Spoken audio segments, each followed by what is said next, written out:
Baik, bismillahirrahmanirrahim. Selamat siang sejawat, dokter, dan rekan media di seluruh Indonesia. World Immunization Week yang jatuh pada tanggal 24-30 April 2023, kemudian diadopsi oleh PPIDAI menjadi bulan imunisasi dunia yang jatuh pada bulan Mei 2023. Pada seminar media siang ini, kita akan membahas mengenai Ayo Lindungi Diri, Keluarga, dan Masyarakat dengan Imunisasi Lengkap. Dan pada siang ini kita akan ditemani oleh 3 narasumber ahli. Yang pertama adalah Dr. Prima Yosepin, Magister Kesehatan Masyarakat. Beliau akan membawakan topik dengan judul Kebijakan Nasional Pengenalan Imunisasi Antigen Baru. Kemudian Dr. Raihan, Spesialis Anak Konsultan. Beliau akan membawakan materi dengan judul Bahaya Bila Imunisasi Tidak Lengkap. Serta pembicara terakhir adalah Profesor Dr. Hartono Gunardi, Spesialis Anak Konsultan. Bagaimana mengejar imunisasi yang tertinggal, itu topik beliau. Selamat siang, saya ucapkan kepada Dr. Prima, Dr. Raihan, dan Prof. Hartono. Ya, Selamat siang, Dokter Ari. selamat Selamat siang. siang, Dr. Ari. Baik. Sebelum memulai seminar media ini, saya akan membacakan aturan seminar media terlebih dahulu. Aturan seminar media adalah sebagai berikut. Seminar media berlangsung selama 120 menit penuh. Peserta dipersilakan untuk mengajukan pertanyaan yang langsung dapat dikirim selama pemaparan materi berlangsung melalui kolom chat. Jika peserta seminar media mengalami kendala dalam streaming suara atau video, silakan mematikan fitur kamera atau off kamera. Baik, kita akan mulai acara pada siang ini dengan sambutan Ketua Pengurus Pusat Ikatan Dokter Anak Indonesia, Dr. Piprim Basarah Yanuarso, Spesialis Anak Konsultan. Ya, Dr. Piprim kita sudah sama-sama ketahui adalah Ketua PPIDAI. Beliau pendidikan terakhirnya adalah sebagai konsultan jantung anak, yaitu di FKUI dan Institut Jantung Negara Malaysia pada tahun 2011. Beliau bekerja saat ini sebagai staf Divisi Kardiologi, Departemen Ilmu Kesehatan Anak. Beliau juga merupakan pendiri Rumah Vaksinasi, Rumah Echo, dan Klinik Hanenda. Beliau aktif sebagai edukator di media sosial.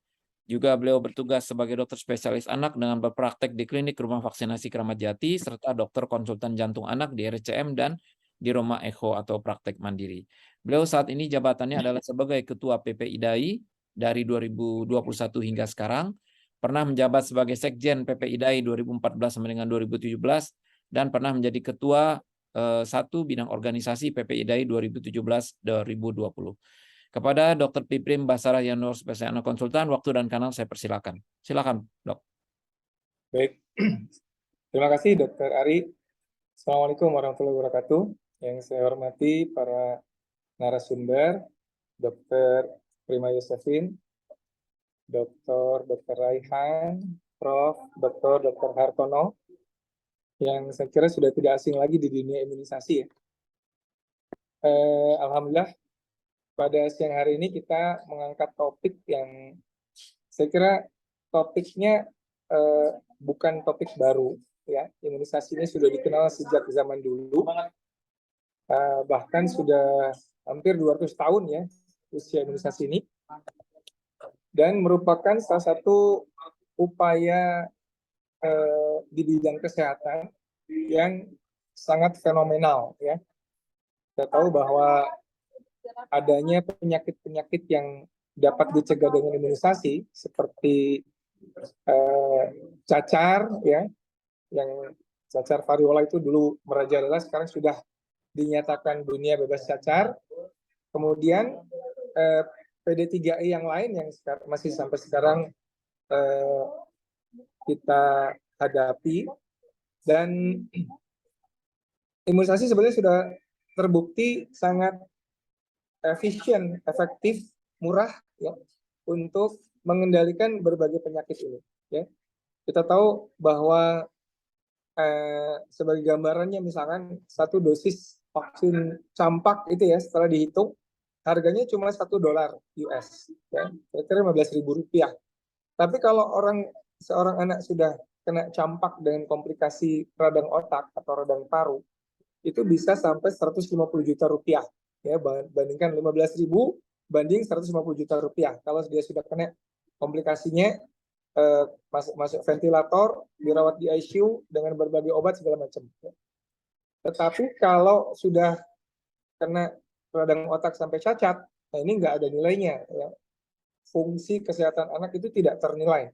Bahkan triliunan rupiah pun kita nggak mau ya. Anak itu kehilangan fungsi kesehatannya sampai cacat. Ya. Apalagi kalau meninggal dunia. Ya. Oleh karena itulah pada seminar media ini sangat penting kita merefresh kembali pemahaman kita dan juga concern kita terhadap masalah imunisasi ini agar pasca pandemi, ya, ini kita tahu pasca pandemi cakupan imunisasi di berbagai belahan penjuru dunia memang menurun, ya, dan khususnya di Indonesia itu penurunannya sudah sangat signifikan. Buktinya apa? Cakupan imunisasi menurun adalah munculnya kembali berbagai PD3I, penyakit-penyakit yang dapat dicegah dengan imunisasi. Munculnya kembali polio yang tadinya kita duga jauh banget di Aceh, ini Dr. Raihan dari Aceh, ternyata muncul di Purwakarta. Ya. Kemudian muncul tetanus, baik pada anak maupun tetanus pada bayi baru lahir. Ya. Kemudian muncul difteri yang mengerikan itu, ya. Kemudian muncul pertusis, apalagi campak, rubella, ya. Dan ini memang penyakit-penyakit ini upaya yang kita lakukan untuk menghadapi penyakit ini sangat ribet, sangat mahal, sangat sulit, ya. Mungkin nanti dijelaskan oleh pembicara. Bagaimana kalau ada pasien difteri, misalkan kita harus siapkan ruang isolasi, petugasnya mesti pakai APD lengkap, harus datangkan antitoksinnya atau anti racunnya. Sudah pasiennya membaik, tiba-tiba meninggal karena jantungnya berhenti berdenyut. Ya. Jadi bicara masalah PD3I bukan bicara masalah bagaimana tata laksana yang optimal, bukan. Karena sudah pasti ribet tata laksananya. Bicara masalah PD3I adalah bicara masalah pencegahannya. Bagaimana pencegahannya supaya efektif, yaitu dengan meningkatkan cakupan imunisasi secara nasional. Ya. Bapak Ibu sekalian, rekan-rekan media, imunisasi itu harus tinggi cakupannya. Makin menular penyakitnya, makin harus tinggi cakupannya. Ya. Misalnya campak, itu harus tinggi banget cakupannya, harus 90% lebih. Kalau penyakit menular, cakupan imunisasinya menurun hanya sampai 60% saja, jadi nggak usah cakupan itu menurun sampai 0, bukan. 60% ke bawah saja, KLB-nya sudah muncul lagi. Penyakit-penyakitnya sudah muncul lagi. Angka kesakitan dan kematiannya sudah muncul lagi. Jadi inilah seminar media ini diharapkan bisa mengajak kita semua, khususnya teman-teman media, supaya ikut berpartisipasi aktif dalam mengadvokasi supaya cakupan imunisasi ini kembali meningkat. Kepercayaan masyarakat terhadap imunisasi kembali meningkat, dan dengan demikian kita sudah berhasil menekan angka kematian anak-anak kita. Itulah salah satu program dari Kementerian Kesehatan dan pemerintah, ya, yang ingin menekan atau menurunkan angka kematian baik bayi atau balita dan secara umum anak-anak Indonesia. Salah satu upaya yang murah dibandingkan tata laksana penyakitnya adalah imunisasi.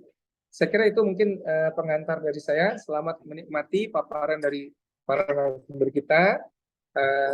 Dan sekali lagi terima kasih atas partisipasi aktif dari teman-teman media. Nanti silakan didiskusikan dengan para narasumber. Assalamualaikum warahmatullahi wabarakatuh. Waalaikumsalam warahmatullahi wabarakatuh. Terima kasih Dr. Piprim. Demikian tadi sambutan dan sekaligus arahan barangkali ya, kenapa sih urgensinya kita mengadakan seminar media dan urgensinya untuk melengkapi imunisasi diri, keluarga, dan masyarakat. Karena memang penyakit PD3 ini penyakit yang sebenarnya secara burden tidak kalah dengan COVID ya Dr. Piprim. Jadi dengan adanya upaya untuk meningkatkan cakupan imunisasi, maka diharapkan penyakit PD3 ini bisa dicegah sehingga kasusnya tidak banyak dan itu menimbulkan morbiditas dan mortalitas. Dan peran serta tadi sudah disampaikan Dr. Piprim sebagai Ketua PP, bagaimana peran serta media dalam upaya ini. Baik, berikutnya menurut jadwal yang akan menjadi pembicara itu adalah Dr. Prima, ya, Dr. Prima Yosepin, Magister Kesehatan Masyarakat. Beliau akan menyampaikan materi dengan judul Kebijakan Nasional Pengenalan Imunisasi Antigen Baru. Mohon informasi dari para asisten, apakah beliau sudah bergabung di dalam acara ini? Izin dokter, belum ada dok, sepertinya masih Ada ada ya? pertemuan beliau. Baik. Mungkin bisa dimajukan yang lain dulu dokter Ya, Rehan, baik. dokter. Kalau Terima kasih, memang Dok. tidak ada, maka saya akan berikan kesempatan pembicara kedua, yaitu ini kawan saya sendiri ini, Dr. Raihan, spesialis anak konsultan. Beliau akan menyampaikan materi dengan judul Bahaya Bila Imunisasi Tidak Lengkap. Kepada Dr. Raihan, spesialis anak konsultan, selama 20 menit ke depan, silakan untuk menyampaikan paparan materinya. Waktu dan kanal saya persilakan. Terima kasih Dr. Ari. Assalamualaikum warahmatullahi wabarakatuh. Yang terhormat Ketua IDAI Dr. Piprim, para narasumber Dr. Prima Yosefin, kemudian ada Prof. Hartono, juga senior, sejawat, serta rekan-rekan media sekalian. Alhamdulillah hari ini kami mendapat kesempatan untuk menyampaikan beberapa informasi, terutama terkait bahaya apa sih sebenarnya yang akan dihadapi, dialami oleh anak-anak kita apabila tidak lengkap mendapat imunisasi, bahkan apabila tidak diimunisasi sama sekali. Saya mohon izin untuk share screen, Dr. Ari. Silakan Dr. Rehan. Dr. Rehan sudah diberikan kesempatan sebagai co-host. Baik, terima kasih.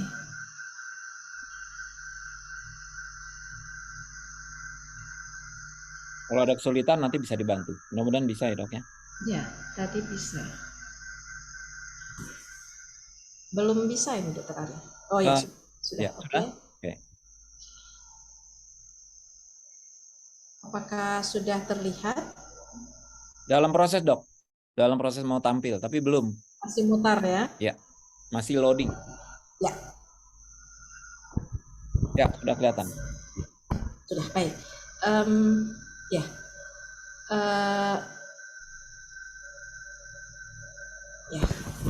Yang akan kita bicarakan pada hari ini, siang ini adalah secara sekilas tentang peran imunisasi. Tentu saja tadi sudah sangat lengkap disampaikan oleh Ketua PPIDAI dan teman-teman media juga sudah tahu banyak sekali tentang hal ini, tapi kita akan membicarakan sedikit saja tentang itu. Terus bagaimana sih sebenarnya penyakit tersebut bisa menular sehingga terjadi wabah seperti yang telah disampaikan tadi ya, polio, campak, difteri yang kita bisa dengar sampai ratusan hingga ribuan.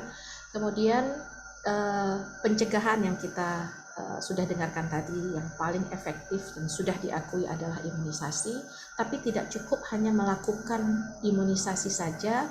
Kalau imunisasi itu tidak lengkap, apa yang akan terjadi pada anak-anak kita? Dan yang terakhir adalah simpulan. Para Bapak Ibu sekalian, rekan media, kita tahu bahwa secara luas itu sudah diakui imunisasi ini memang salah satu intervensi kesehatan yang paling berhasil dan efektif di dunia. Dan WHO pada tahun 2018 sudah mencatat hampir 3 juta anak lebih ya terselamatkan dari kematian karena peran imunisasi ini. Bahkan anak-anak kita yang usianya 5 tahun, penurunan angka kematiannya amat sangat signifikan. Bayangkan saja dari tahun 90 yang meninggal 93 di antara 1000 kelahiran hidup, turun secara amat signifikan pada tahun 2018 menjadi 39. Kita bisa lihat di banyak literatur ya, bagaimana grafik ini menunjukkan secara jelas apakah itu penyakit difteri yang termasuk ke dalam PD3I tadi, polio, campak tadi yang disebut dengan measles, kemudian pertusis, batuk rejan atau batuk 100 hari, hemophilus influenza dan lain sebagainya itu secara signifikan sejak dilakukan perkenalan, introduksi dan pemberian vaksin, maka kasus-kasusnya itu amat sangat menurun. Nyata sekali itu terjadi. Dan pada ujungnya, pada akhirnya, bukan hanya kasus tetapi juga penurunan dari angka kematian.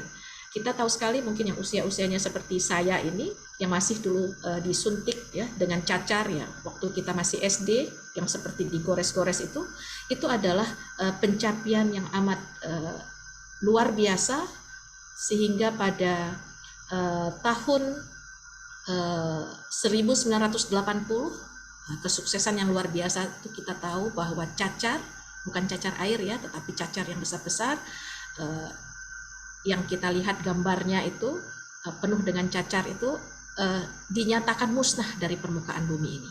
Nah, ini memberikan harapan yang sangat besar sekali pada kita bahwa penyakit lain pun bisa menjadi musnah. Ya, kita ingat tadi seperti yang disampaikan bahwa kita ingin sebenarnya juga polio menjadi eradikasi, namun ternyata setelah di Indonesia kita mendapat sertifikat bebas polio pada tahun 2014, tapi kejadiannya itu terjadi lagi.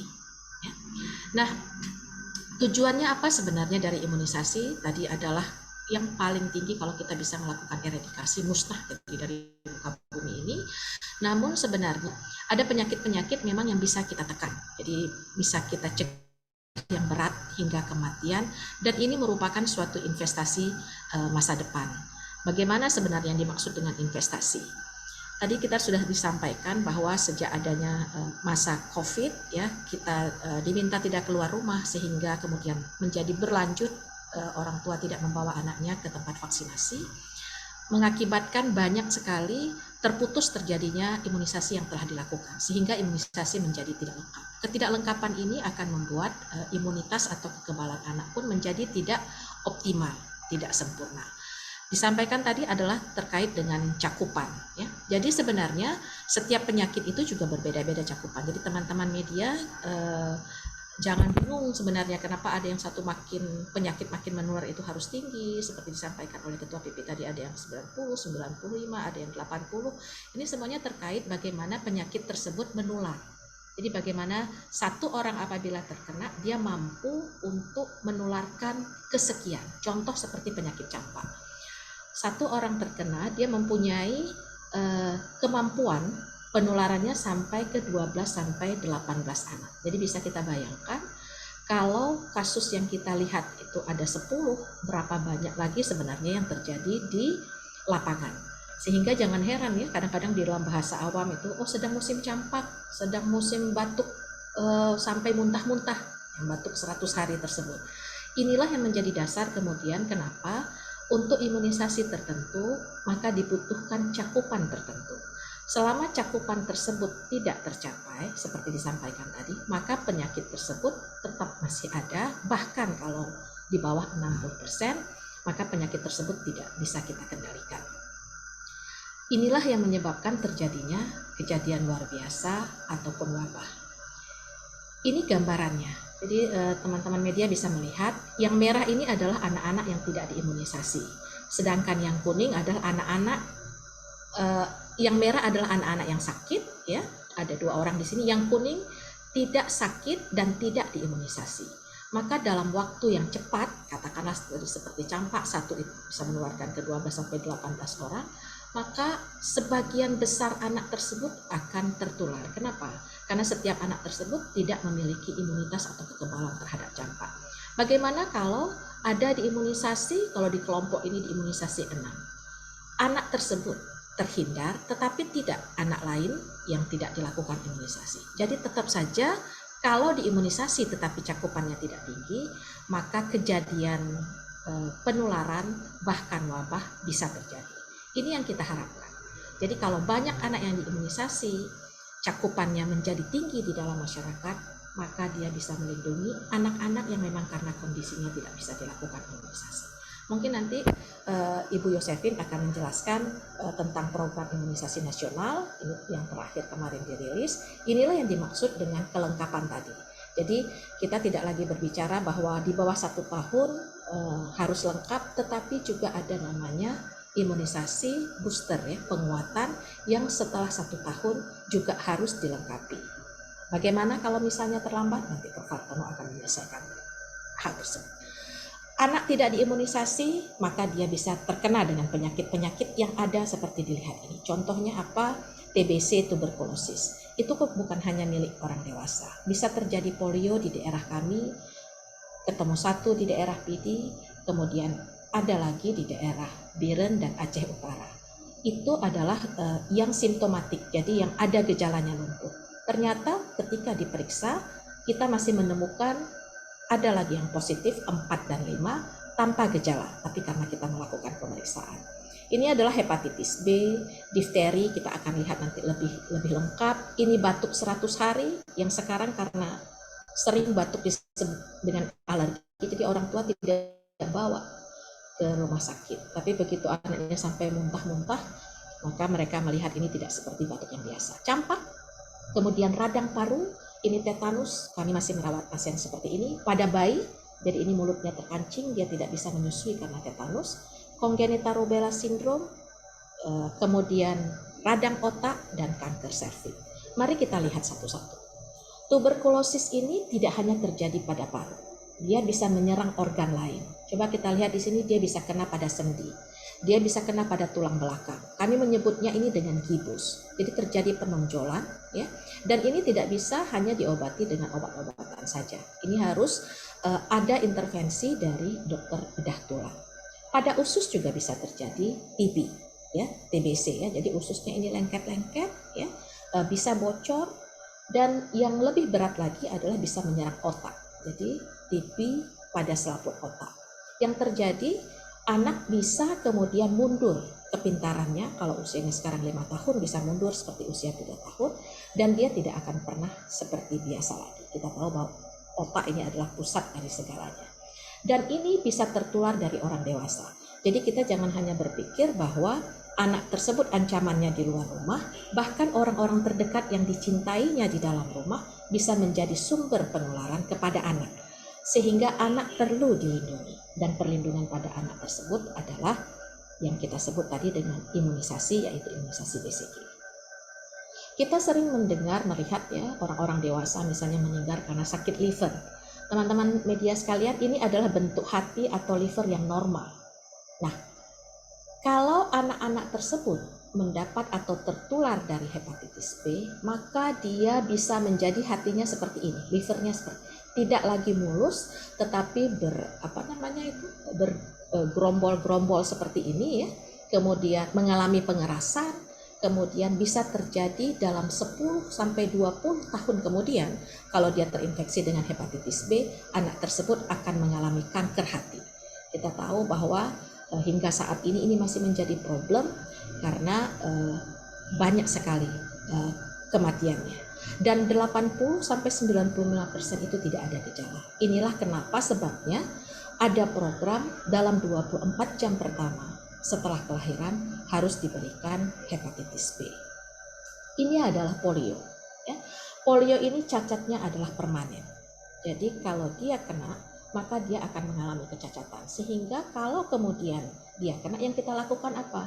Memasang, membuat sepatunya, melakukan fisioterapi. Tetapi anak tersebut tidak akan bisa seperti semula. Mari kita lihat, mohon maaf, videonya, ya. Sebentar, saya stop share.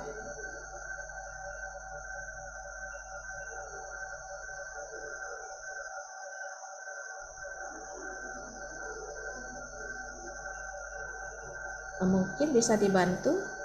Tolong dibantu asisten, Dr. Raihan. Oh, saya sudah bisa. Baik. Ya.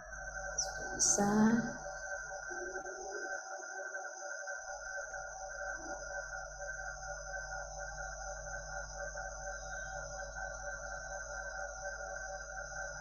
Mungkin dibantu Dr.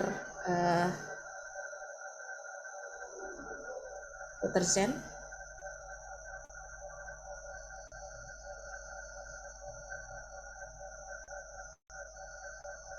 Ya, tolong diklik yang anak sedang jalan.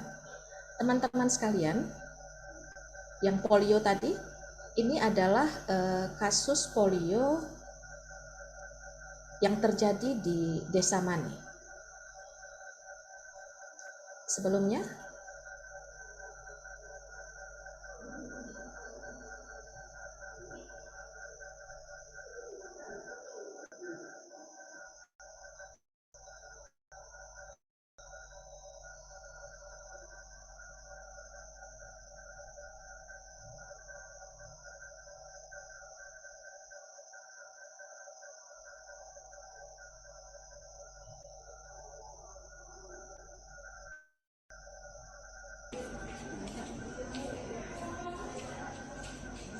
Ya, ya. Ini adalah yang datang usia 7 tahun, dia hanya mengalami demam dan tidak ada yang tahu pada saat itu dia adalah polio. Jadi anak ini demam, minum obat, 3 hari kemudian lumpuh dan tidak bisa bangun. Ini pada hari pertama dia datang dan kemudian dia pergi karena dibawa orang tuanya karena sakit yang amat sangat. Nah, ini adalah pasien polio yang usia 7 tahun yang tidak pernah imunisasi sama sekali. Dan penularan polio ini terjadi, virus polio masuk ke dalam tubuh anak tersebut melalui makanan yang tercemar, berkembang biak dia di kelenjar getah bening, kemudian saluran cerna, dikeluarkan, dan feses yang dikeluarkan yang mengandung virus polio tersebut apabila mencemari seperti air. Jadi di rumah mereka di Mane ini segala fasilitas yang terkait dengan MCK itu memakai sungai, ya, menggunakan sungai.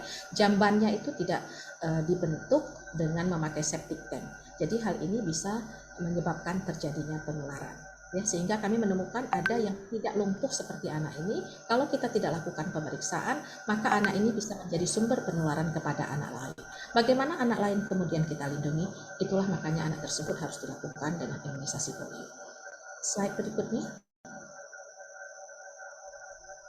Nah, ini adalah difteri yang tadi disampaikan oleh Dr. Piprim. Jadi difteri ini penyebabnya adalah kuman difteri. Dia senang sekali pada lokasi-lokasi di tenggorokan, ya, di amandel, ya, di tonsil, ya. Anaknya penuh dengan bercak seperti ini, namun keadaan klinis kalau kita lihat dari luar tidak kelihatan seperti sakit. Jadi apabila tidak dilakukan pemeriksaan dan belum terjadi komplikasi, maka tidak akan terlihat seperti difteri. Jadi dia sakit tenggorokan, ya, seperti biasa.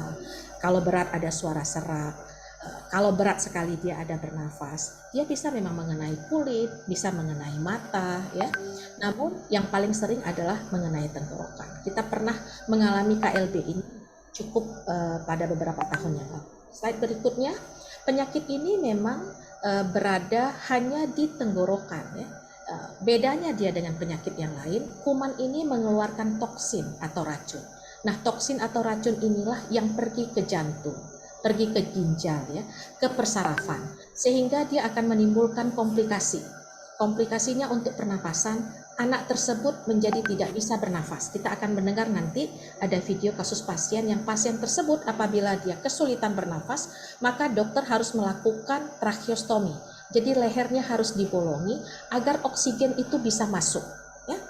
Nah, ini dilakukan menyelesaikan satu masalah untuk pernapasan, tetapi belum tentu menjamin seperti yang dikatakan tadi oleh Dr. Piprim, belum tentu menjamin kepada organ yang lainnya. Apa organ lainnya? Itu adalah ke jantung. Jadi jantung anak akan berdenyut lebih rendah, lebih sedikit dari normal. Kalau normalnya misalnya 60 ke atas, maka dia bisa rendah dari itu. Apa yang terjadi? Kami punya pasien yang 30 kali per menit dan harus dibantu dengan obat-obatan. Dia harus melakukan bed rest, jadi segala hal, makan, minum, buang air besar, buang air kecil di tempat tidur. Apabila dia sampai mengedam, kita pernah punya pasien seperti itu, maka terjadi henti jantung tiba-tiba karena masalah komplikasi tersebut. Dan difteri ini juga bisa ke ginjal. Jadi kita akan lihat, mohon slide. Pasien ini mengalami sumbatan jalan nafas. Jadi ini adalah anak usia 3 tahun, tidak pernah diimunisasi sama sekali. Tolong diklik. Ya, ini adalah suara yang pasien pada saat datang ke rumah sakit.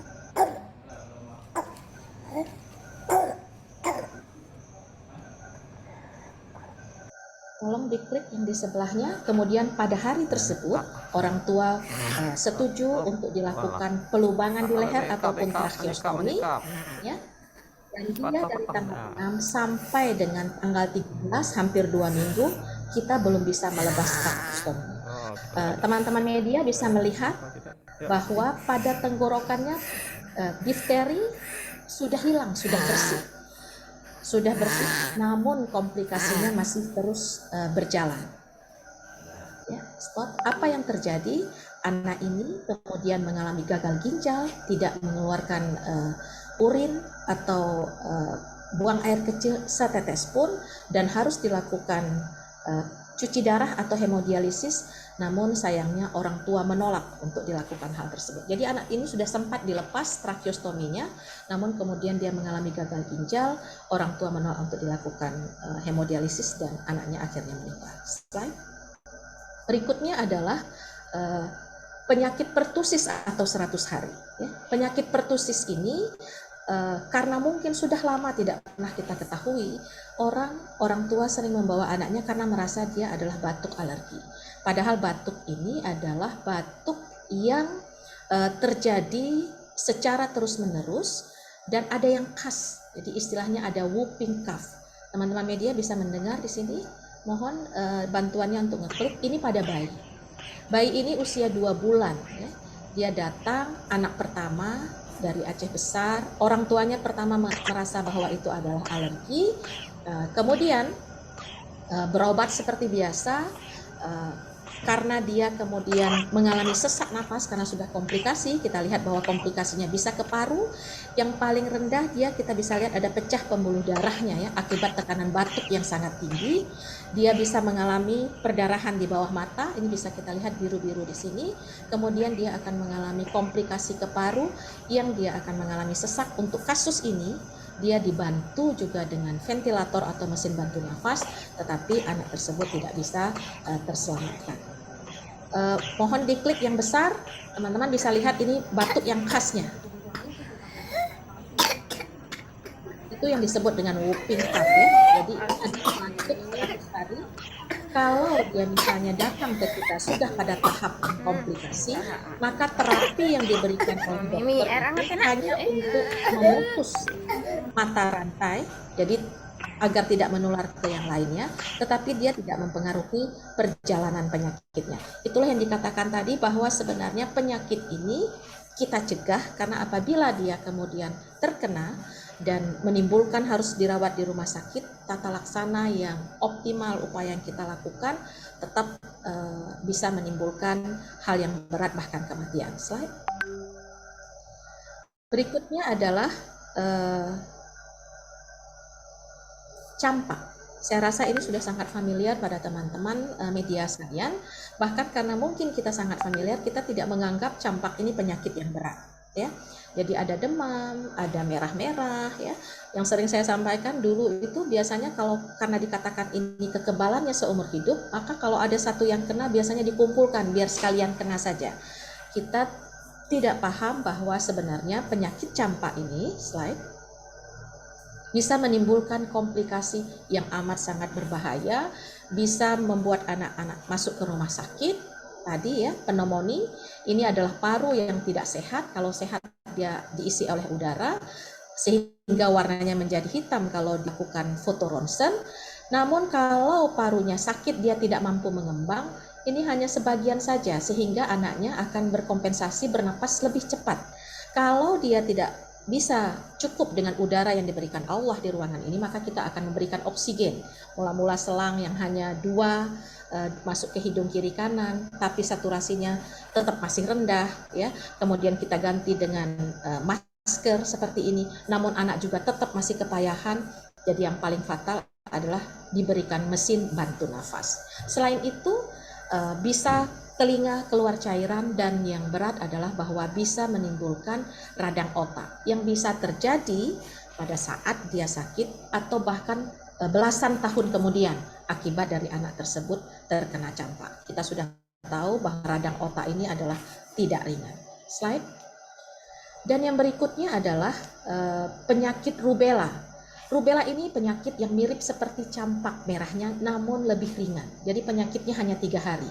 Dan karena ringannya kita sering tidak waspada sehingga belum kita tahu sudah hilang penyakitnya. Jadi demamnya tidak terlalu tinggi, merah-merahnya lebih pink dan ringan, dan bisa menyerang siapa saja, bayi, anak, dewasa.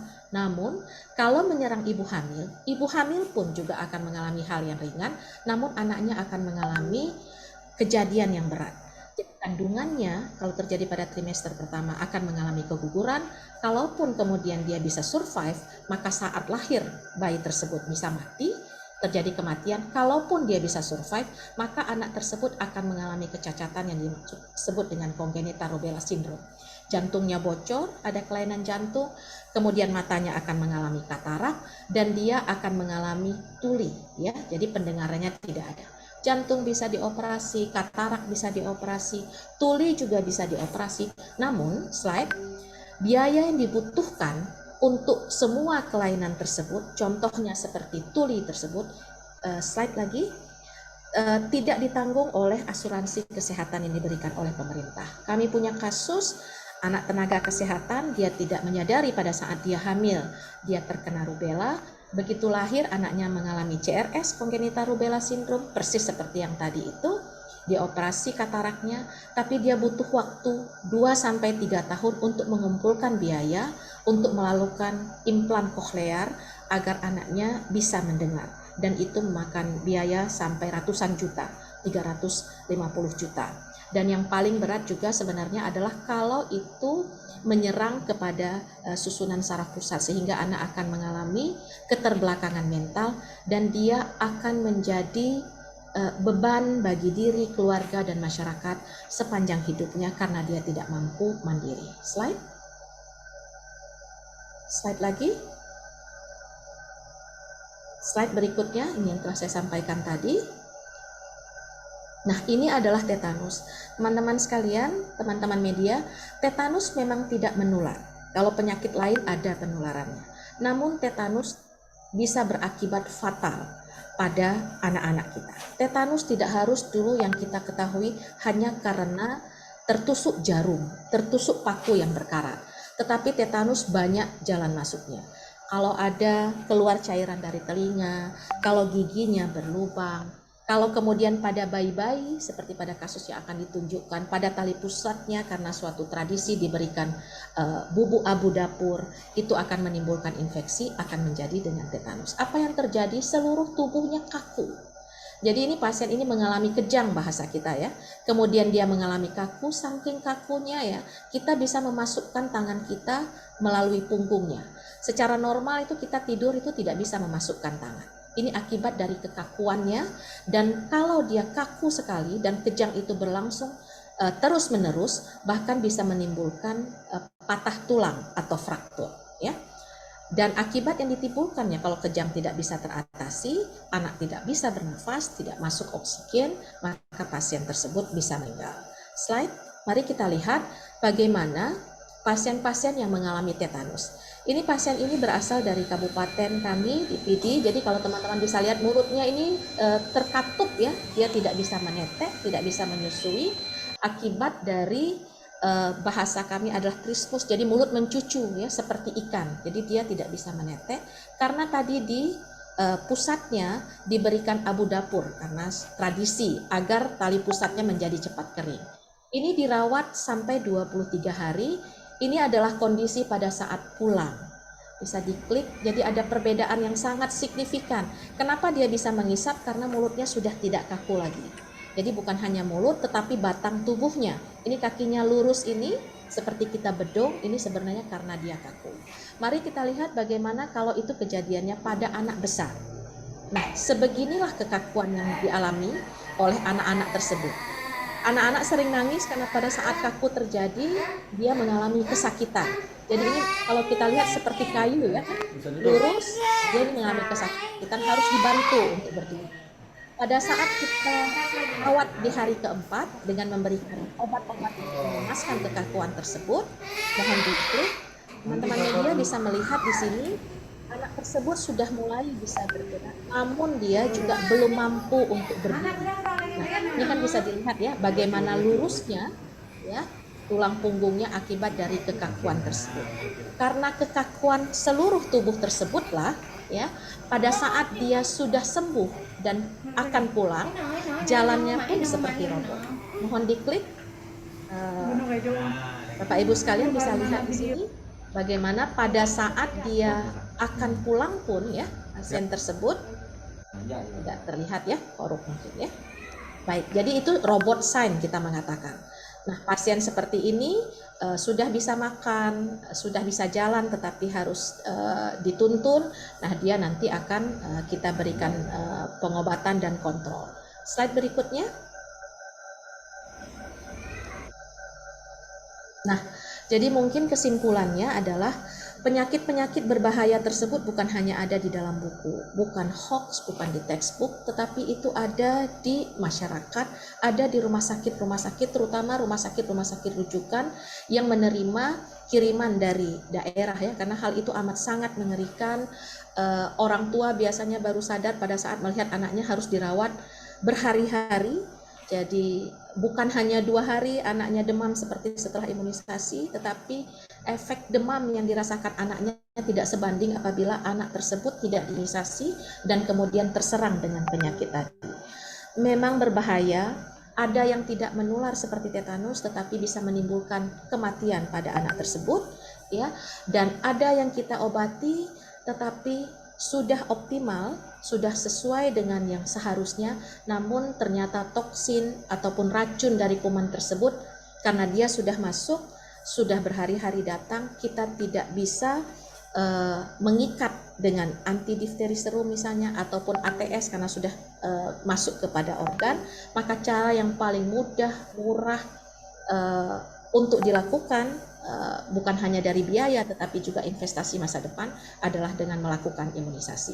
Tidak cukup dengan hanya memberikan saja imunisasi, tetapi juga dengan melengkapinya, karena dengan melengkapi imunisasi sesuai dengan jadwal, sesuai dengan jumlah dosis yang diberikan akan memberikan kekebalan yang optimal kepada anak, sehingga anak terlindungi, keluarga terlindungi, masyarakat terlindungi, mereka bisa tetap sehat, bertumbuh dan berkembang dengan baik, tidak harus di rumah sakit ya, bisa bermain dan bersekolah sehingga cita-citanya bisa tercapai.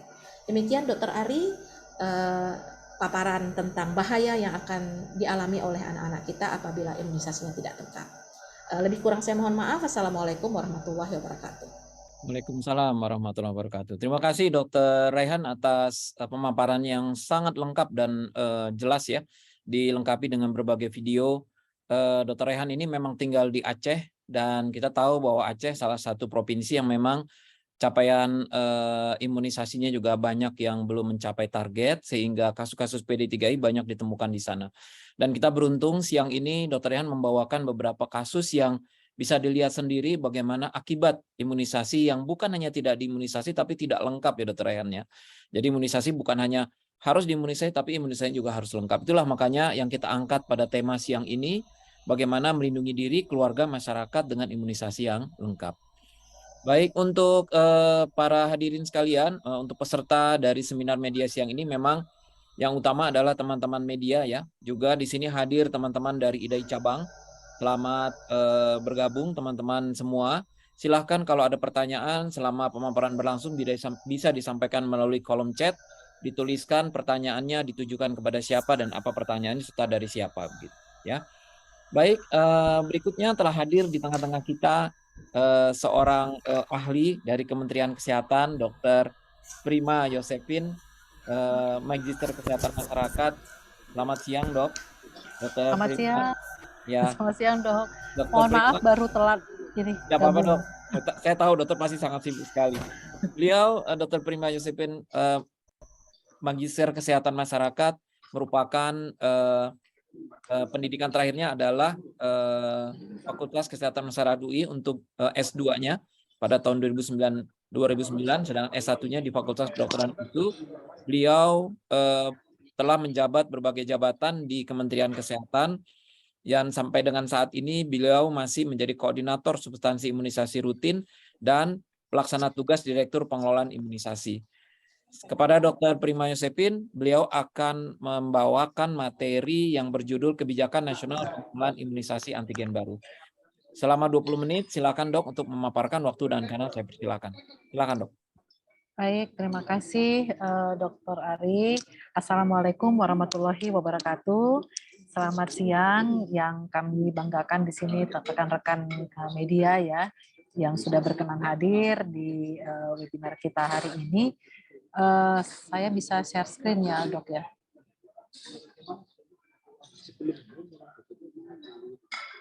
Ya, tolong dibantu teman-teman asisten Josephine biar bisa share screen.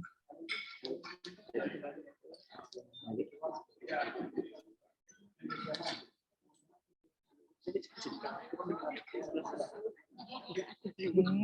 Mudah-mudahan udah terlihat ya, Dok ya. Sorry. Oke, baik. Saya akan menyampaikan tentang kebijakan dan strategi imunisasi nasional kita saat ini.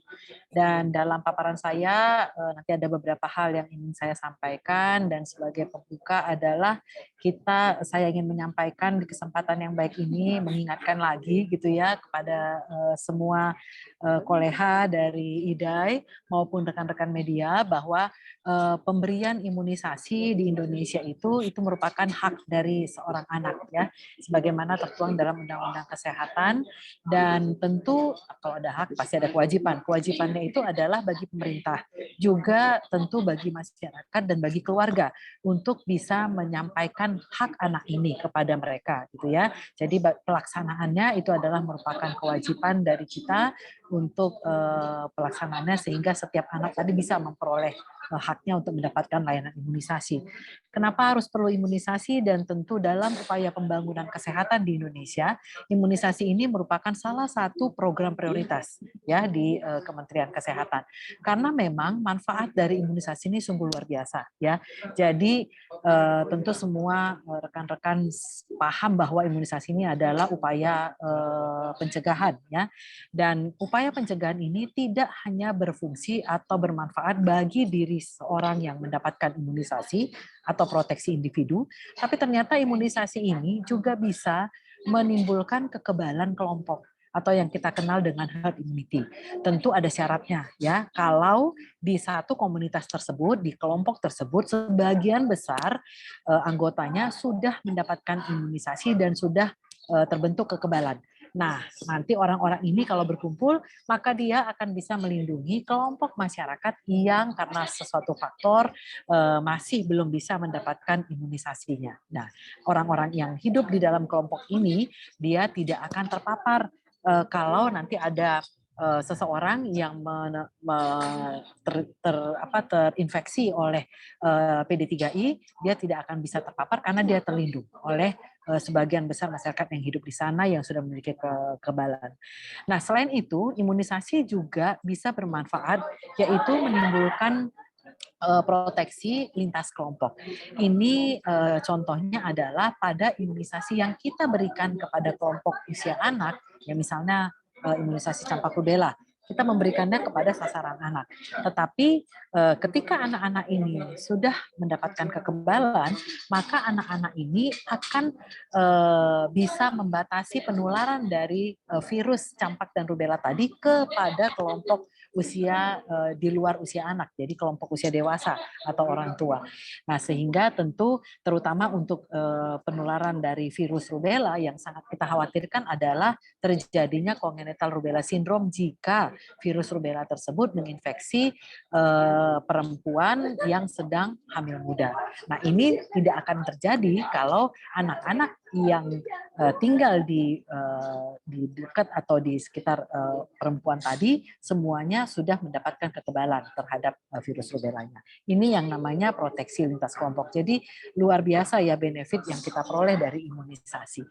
Nah, Bapak Ibu, teman-teman semua, rekan-rekan media, ini mengingatkan lagi bahwa saat ini pemerintah dalam hal ini Kementerian Kesehatan sudah memberikan 14 jenis antigen di dalam program imunisasi rutin kita.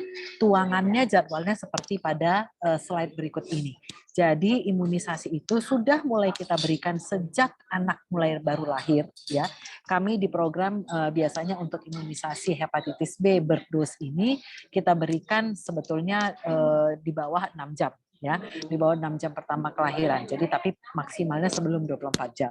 Lalu dilanjutkan pada bulan pertama, kedua sampai 18 bulan usianya kita berikan macam-macam vaksin, bisa dilihat di sini ya imunisasinya. Dan kalau kita lihat memang di rentang usia tertentu anak itu harus mendapatkan multi imunisasi. Jadi ada beberapa jenis imunisasi yang diberikan sekaligus pada satu orang anak.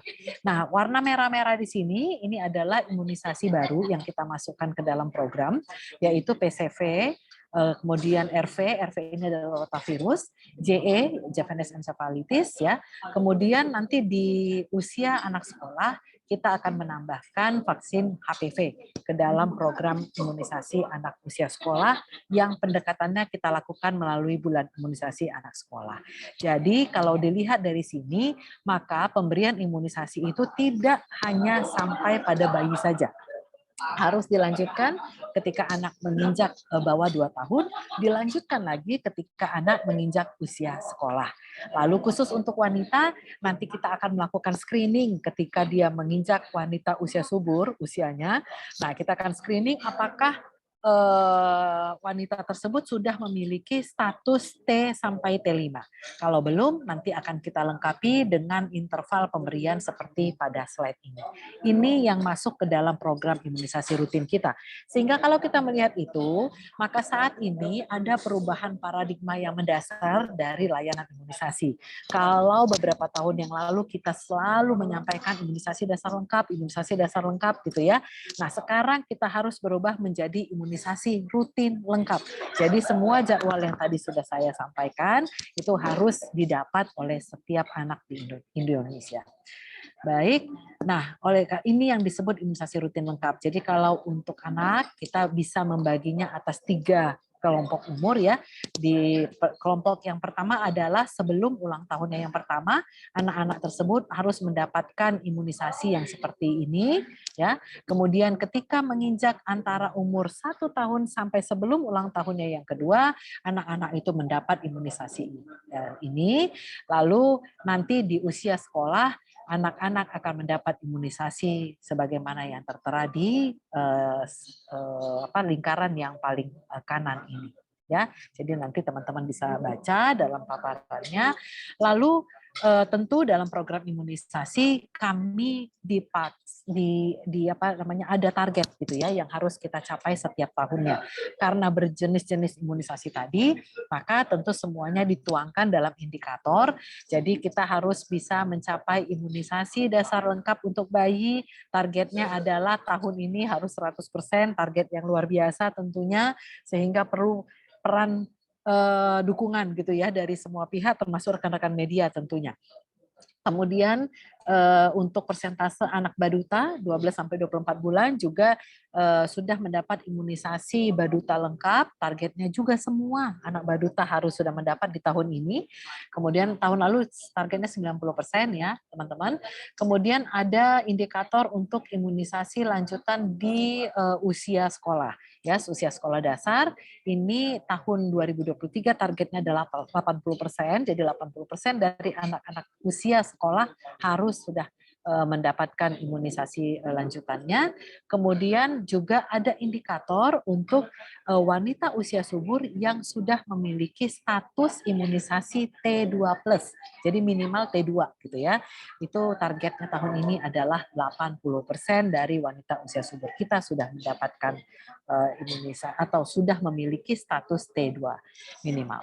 Nah, Bapak Ibu kalau kita lihat capaian yang sudah kita bisa peroleh ya sampai tahun kemarin tahun 2022 ini 5 tahun terakhir ya untuk imunisasi dasar lengkap, kami ingin menunjukkan bahwa ketika kita terdampak pandemi COVID-19 dalam 2 tahun yang terakhir itu yang paling berat ya tahun 2020 dan tahun 2021, memang kalau kita lihat capaian imunisasi dasar kita dan imunisasi baduta kita yang warna hijau tua itu memang paling rendah di 2 tahun ini ya.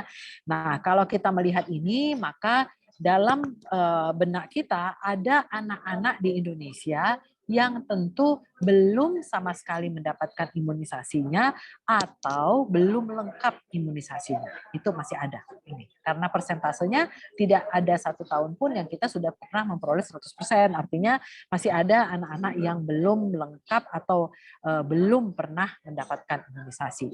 Kalau kita lihat capaian per provinsi tahun lalu, maka capaian kita yang cukup baik secara nasional, ternyata kita punya kendala ketika di breakdown per provinsi. Jadi masih ada provinsi yang masih belum mencapai target. Kalau tahun lalu targetnya 90% tadi saya sampaikan, ini masih ada provinsi yang merah yang belum mencapai target minimal 90%. Kemudian untuk capaian Baduta juga sama, Bapak Ibu ya. Kalau secara nasional cukup tinggi, problem di Indonesia adalah ketidakmerataan dari capaian. Jadi untuk beberapa provinsi cukup baik, tetapi ada provinsi yang masih di bawah dari target 90%. Tentu provinsi ini menjadi memiliki risiko yang lebih tinggi dibandingkan provinsi lainnya. Dan kalau kita lihat indikator berikutnya untuk imunisasi baru, maka kita ambil dari capaian PCV ya. Kalau kita lihat PCV di tahun lalu, ini memang kami ambil untuk provinsi yang, jadi ada 4 provinsi yang sudah melakukan introduksi duluan ya, sebelum provinsi yang lainnya. Provinsi secara nasional, semua provinsi itu mulai memasukkan PCV ke dalam program imunisasinya adalah di pertengahan September tahun 2022 yang lalu. Nah, ini kami memotret untuk cakupan daerah atau provinsi yang sudah melakukannya sejak mulai tahun, ada yang mulai tahun 2016 untuk Provinsi Nusa Tenggara Barat, untuk Bangka Belitung sudah mulai tahun 2018, dan untuk Jawa Barat, Jawa Timur, mereka mulai memasukkannya di 6 kabupaten kota di Jawa Barat dan 8 kabupaten kota Jawa Timur, itu mulai dari tahun 2021. Nah, capaiannya bisa kita lihat pada slide ini. Jadi secara nasional memang cukup baik di atas 90% untuk PCV 1 dan PCV 2. Tetapi untuk PCV 3 memang masih rendah karena PCV 3-nya itu mungkin baru mulai gitu ya, karena memang berjenjang. Di waktu mereka awal itu kan mereka baru melakukan PCV 1 dan 2. Nah, ada 1 provinsi yang belum mencapai target, yaitu Jawa Barat ya, dari provinsi yang sudah melakukan pelaksanaan. Lagi-lagi saya mau menyampaikan ketika di level yang tinggi, baik itu nasional maupun provinsi, kita sudah cukup lumayan capaiannya, tapi saya selalu menyampaikan bahwa jangan pernah berpuas hati. Karena tadi, herd immunity yang kita harapkan itu hanya bisa tercapai kalau kita motretnya itu levelnya lebih rendah lagi. Jadi kami coba mengambil capaian per kabupaten kota untuk PCV, dan di sini kita lihat nih ya, walaupun secara provinsi tadi Bangka Belitung cukup baik, tapi kalau begitu kita breakdown ke kabupaten kota, maka kita temukan masih ada daerah-daerah yang belum mencapai targetnya. Dan daerah yang belum mencapai target tentu akan menyisakan atau ada di sana anak-anak yang belum kebal terhadap pneumonia melalui pemberian PCV ini. Jadi pemerataan atau pemerataan dari imunisasi itu menjadi problem memang buat kita saat ini. Nah, kalau kita lihat untuk capaian PCV yang secara seluruh provinsi, karena sudah mulai kick off di pertengahan September tahun lalu, maka kita lihat memang capaian untuk provinsi di luar dari provinsi yang sudah melakukan introduksi sebelumnya, itu memang PCV 1-nya masih belum ada yang 90% ya. Jadi masih 78%, bahkan untuk beberapa daerah itu masih ada yang di Papua masih belum mulai ya, belum melaksanakan introduksi, kemudian di Aceh juga masih kecil sekali gitu ya. Nah, ini bisa kita lihat sehingga memang vaksin baru ini masih perlu dorongan untuk bisa capaiannya seperti yang kita harapkan. Lalu indikator berikutnya tadi untuk indikator imunisasi pada anak usia sekolah ya, melalui strategi BIAS. Ini capaian di tahun lalu per provinsi bisa kita lihat, teman-teman, kalau kita lihat di sini umumnya sudah bisa mencapai target, kecuali beberapa provinsi ya, Aceh, Sumatera Utara, Sumatera Barat, Riau, kemudian Kalimantan Selatan, ada Sulawesi Tengah, lalu Maluku Utara, Papua Barat, dan Papua. Ya, Kepri sebagian untuk DT, kemudian TD kelas 2, lalu TD kelas 5-nya belum, tapi measles rubellanya sudah mencapai. Nah, begitu juga untuk Sulawesi Utara, hanya measles rubella yang mencapai target. Jadi, tadi secara nasional sudah cukup baik, tapi kalau kita breakdown per provinsi, maka masih belum cukup merata pencapaiannya. Kita masuk indikator berikutnya untuk status T2+ yang dimiliki oleh wanita usia subur di Indonesia. Ini kita mengukurnya, kita ambil proksinya adalah ibu hamil, maka kita lihat tadi tetap ya, jadi belum merata untuk seluruh provinsi. Nah, ini memang yang jadi problem di Indonesia. Nah, teman-teman, khususnya untuk pengurus IDAI dari seluruh provinsi dan juga dari rekan-rekan media, saat ini yang jadi fokus kami di pusat adalah bagaimana kita bisa mengejar untuk anak-anak yang sama sekali belum mendapatkan imunisasinya atau yang kita kenal dengan zero dose, dan juga untuk anak-anak yang drop out ya, yang belum lengkap imunisasinya. Kalau kita lihat 5 tahun terakhir, kita ambil mulai dari 2017, ini 6 tahun terakhir ya, 17, 18 sampai tahun 2022, setiap tahun memang kita masih menyisakan anak-anak yang belum pernah, yang zero dose nih, jadi belum pernah mendapatkan imunisasinya sejumlah ini ya. Nah, ini datang dari berbagai provinsi. Kami tarik datanya dari berdasarkan capaian DPT 1-nya, DPT HB HIPS yang pertama. Jadi yang belum dapat itu kita identikan anak itu belum pernah kontak dengan imunisasi. Nah, tentu jumlah ini kalau kita jumlahkan luar biasa ya. Jadi saat ini Indonesia adalah negara ketiga yang memiliki jumlah anak atau zero dose yang besar gitu. Nah, ini PR kita bersama bagaimana kita bisa mengejar anak-anak ini untuk kemudian kita berikan imunisasinya dan kita lengkapi supaya tidak bertambah kelompok-kelompok yang berisiko tinggi untuk bisa terdampak PD3I di negara kita. Kalau kita lihat kembali lagi 2 tahun 2020 dan 2021 ini tahun terbesar kita memperoleh atau mempunyai anak-anak yang belum terlayani imunisasinya. Karena saat itu kita sangat terdampak terhadap pandemik ya. Kita sudah bilang new norm, tapi masih belum berani untuk orang tua membawa anaknya ke layanan imunisasi. Jadi memang banyak sekali. Dan untuk menutup ini sebetulnya pemerintah sudah melancarkan strategi bulan imunisasi anak nasional di tahun 2022 yang lalu, dimulai pada bulan Mei sampai ke akhir tahun, tapi memang masih belum bisa menutup gap ini karena capaian BIAN-nya pun tidak terlalu baik gitu ya.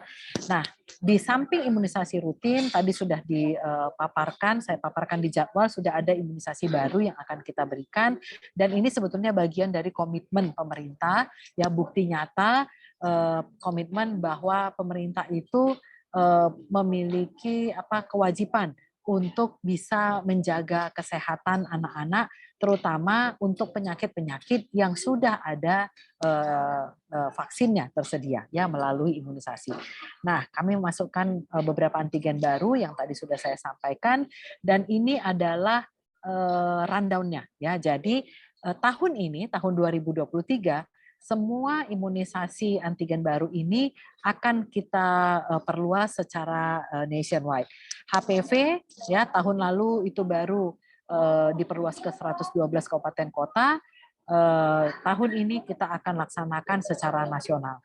Jadi mulai bulan Agustus, karena HPV itu pendekatannya pemberiannya adalah melalui bulan imunisasi anak sekolah yang kita lakukan setiap bulan Agustus, maka nanti di Agustus tahun ini tidak ada lagi sekolah yang tidak akan memberikan imunisasi HPV bagi siswi atau murid perempuan kelas 5. Untuk yang baru itu tahun ini hanya baru murid kelas 5.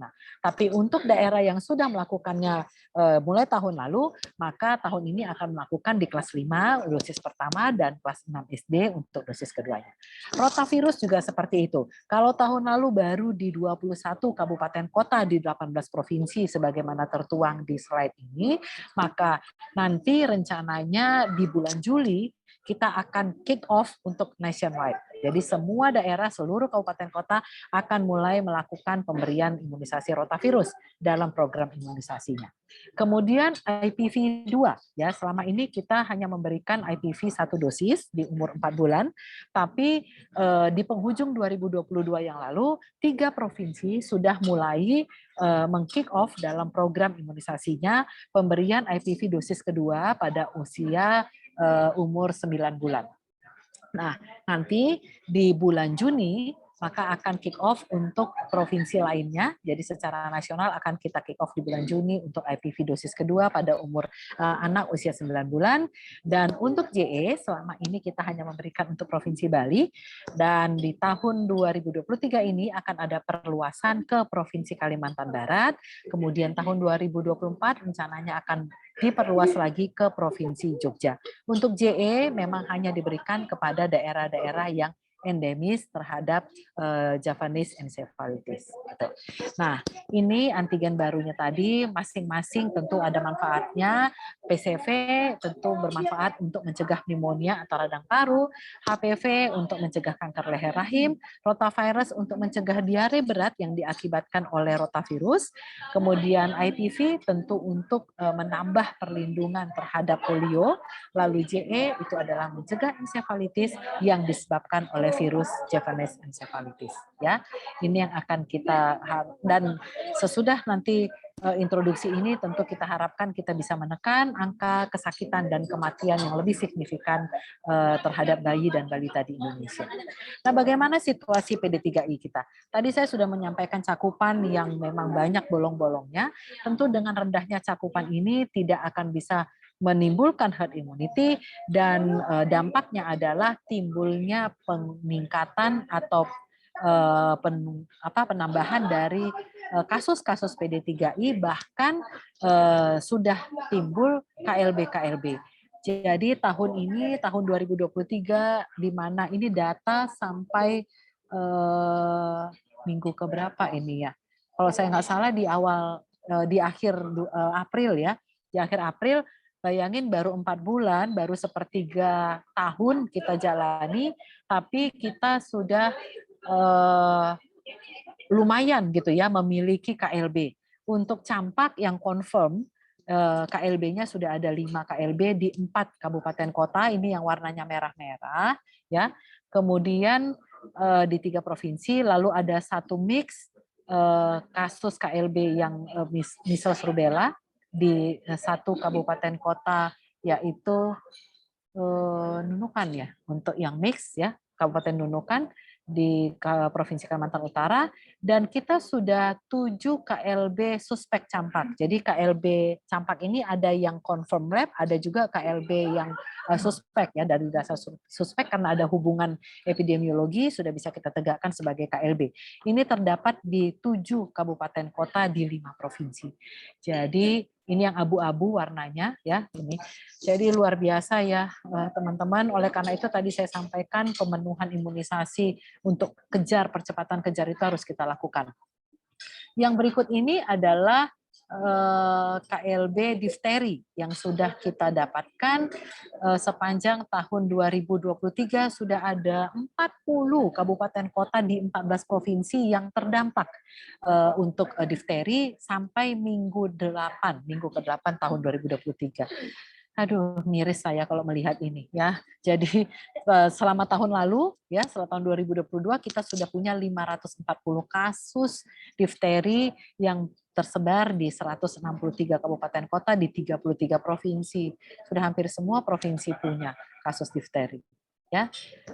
Ini untuk difteri, kemudian kita lihat lagi, oleh karena itu memang kami mengembangkan strategi imunisasi untuk bisa penguatan program imunisasi nasional untuk segera meningkatkan tingkat imunitas ya, untuk menekan tadi kasus-kasus ataupun KLB PD3 yang sudah terjadi di negara kita, yaitu dengan memastikan semua bayi sampai ke balita itu sudah punya imunisasi lengkap. Tentu dengan menguatkan pos-pos pelayanan imunisasi, jadi tentu kerjasama dengan rekan-rekan spesialis anak yang tergabung dalam IDAI ini tentu sangat sangat penting, sangat besar manfaatnya ya untuk bisa mengejar ini.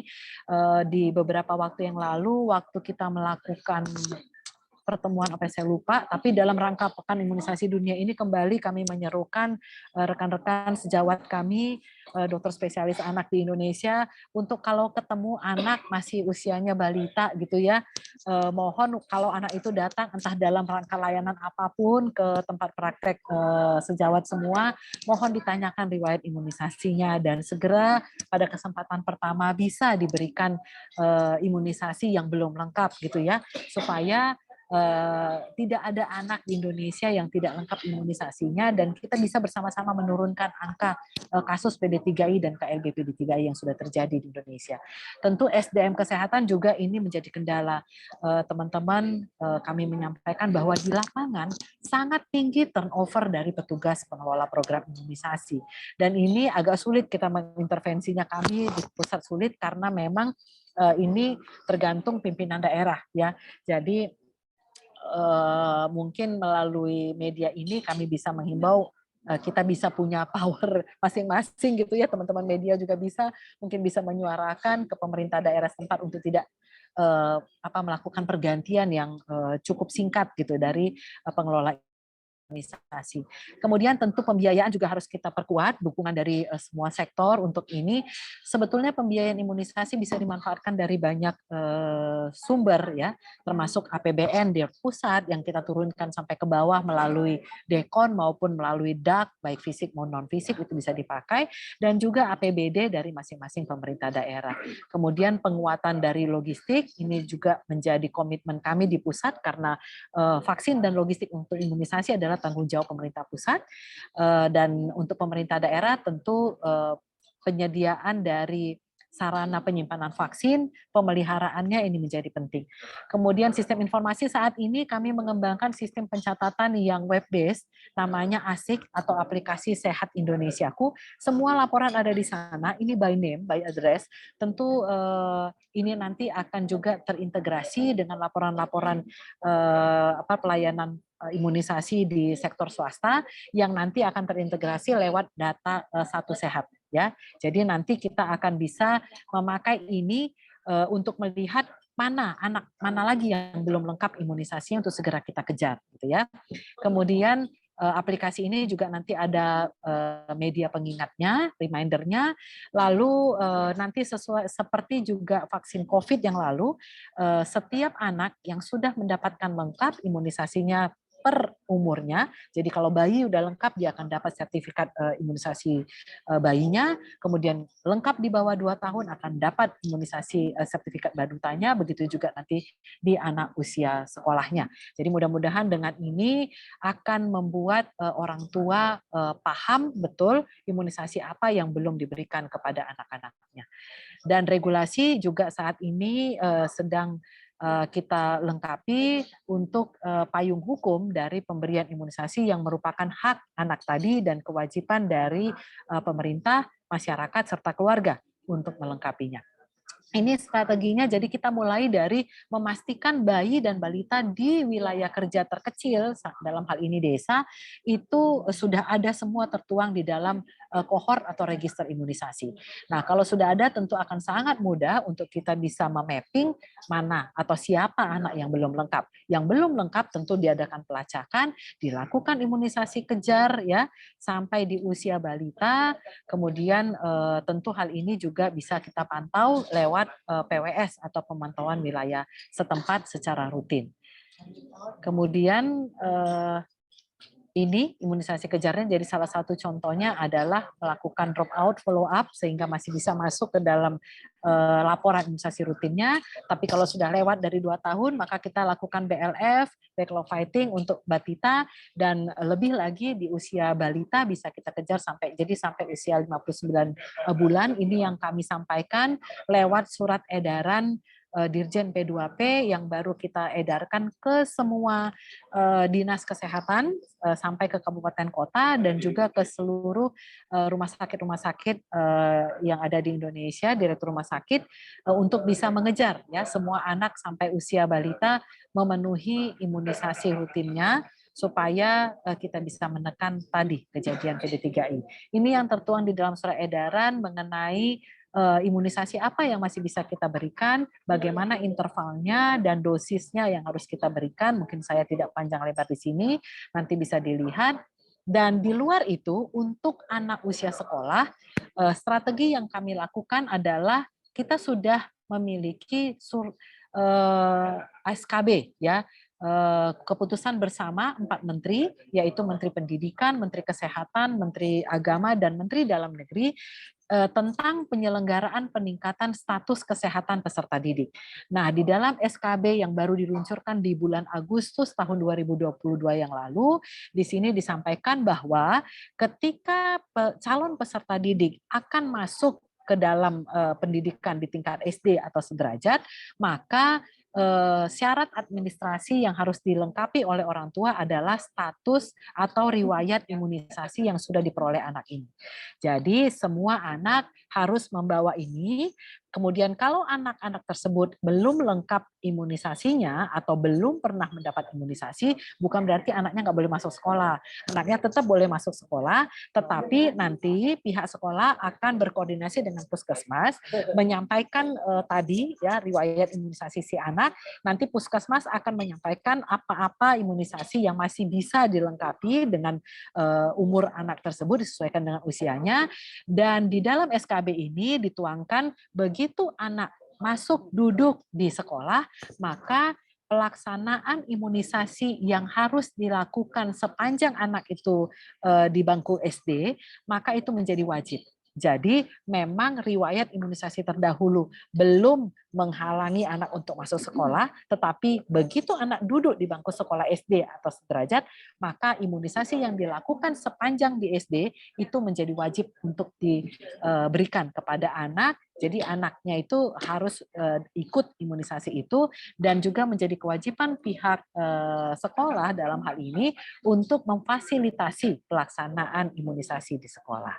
Nah, itu yang ada di dalam SKB yang terbaru. Mudah-mudahan dengan SKB ini tadi ya cakupan imunisasi bulan imunisasi anak sekolah yang masih ada beberapa provinsi yang belum mencapai target, itu bisa mencapai target di tahun ini.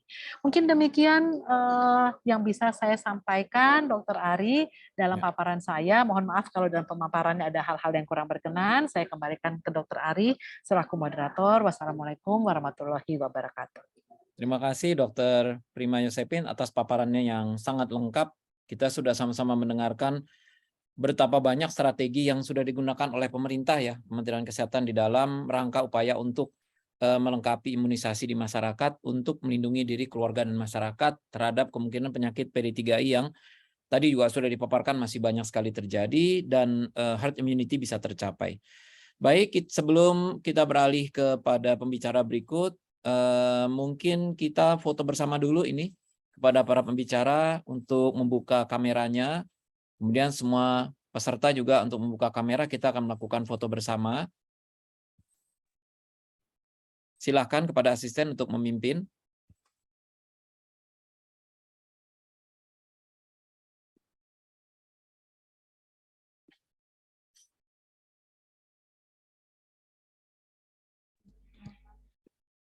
Baik, Prof, Dok, izin untuk mengaktifkan semua videonya.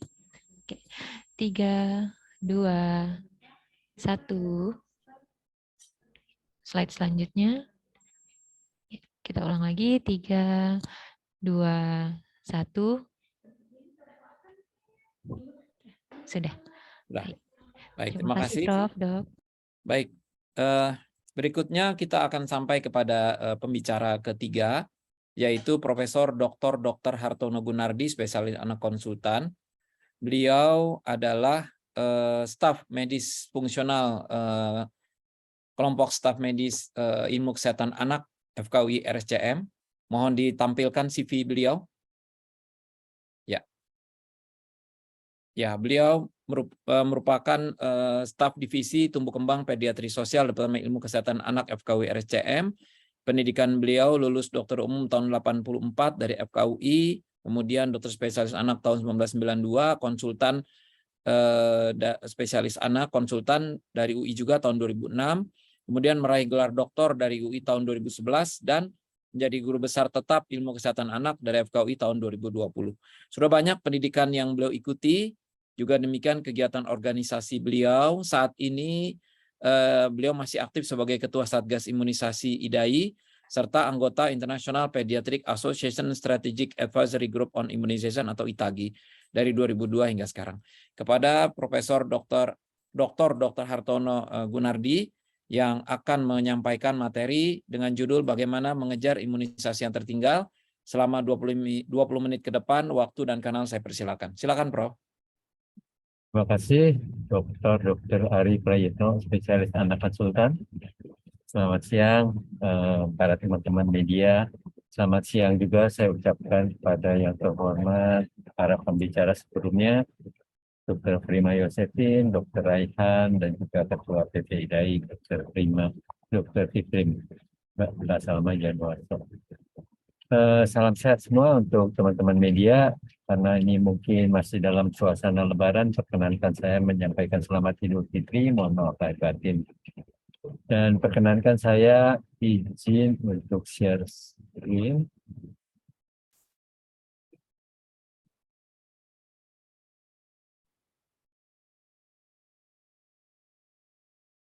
Ya, mungkin sudah terlihat ya. Ya, terima kasih. Sudah terlihat, Prof. Silakan. Ya, terima kasih. Ya, tadi Dr. Prima Yosefin telah menyampaikan bahwa banyak anak-anak Indonesia yang masih belum mendapatkan imunisasi ya, zero dose masih banyak. Demikian juga komplikasi penyakit yang bisa diderita oleh anak-anak yang tidak mendapatkan imunisasi. Oleh karena itu, perkenanan saya menyampaikan materi yang ketiga, bagaimana mengejar imunisasi anak yang tertinggal. Dan kita tahu sekali lagi bahwa pandemi COVID ini telah mengakibatkan pelayanan kesehatan yang terganggu, termasuk pelayanan imunisasi, sehingga banyak anak-anak yang terlambat. Ya. Dan memang ini merupakan ancaman bukan hanya di Indonesia, tetapi juga di seluruh dunia. Dan kita tahu caranya untuk melakukan ketinggalan imunisasi ini adalah dengan imunisasi kejar. Ya. Nah, ini adalah paparan, ini data sebelumnya dari tahun 2019 sampai 2021 bahwa di Indonesia ada 1,7 juta bayi yang belum mendapatkan imunisasi dasar lengkap. Tadi sudah diperbarui oleh Dr. Prima, imunisasi rutin lengkap. Sehingga ini mungkin saya bisa skip saja, tapi yang penting adalah anak-anak yang imunisasinya belum lengkap, ini perlu dilengkapi. Ini adalah seorang bapak berusia 76 tahun. Ini menderita polio pada usia 6 tahun. Ya.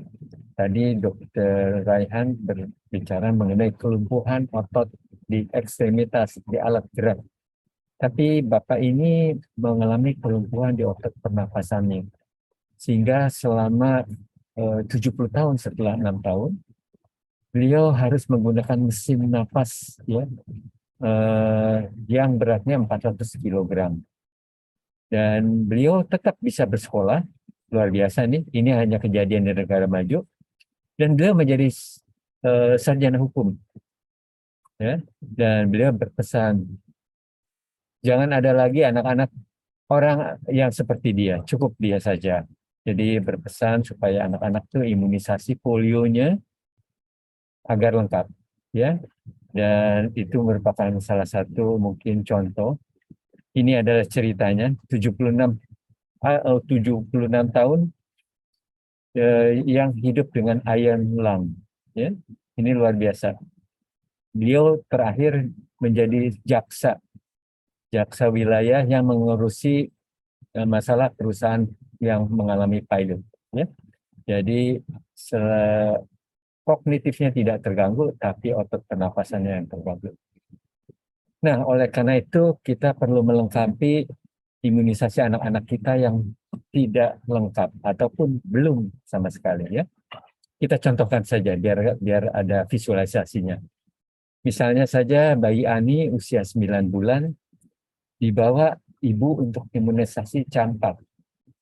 Dia sudah pernah mendapatkan imunisasi hepatitis B saat lahir, kemudian vaksin BCG dan OPV saat usia 1 bulan, vaksin DTP, hepatitis B, HIV, usia 1 bulan, dan OPV.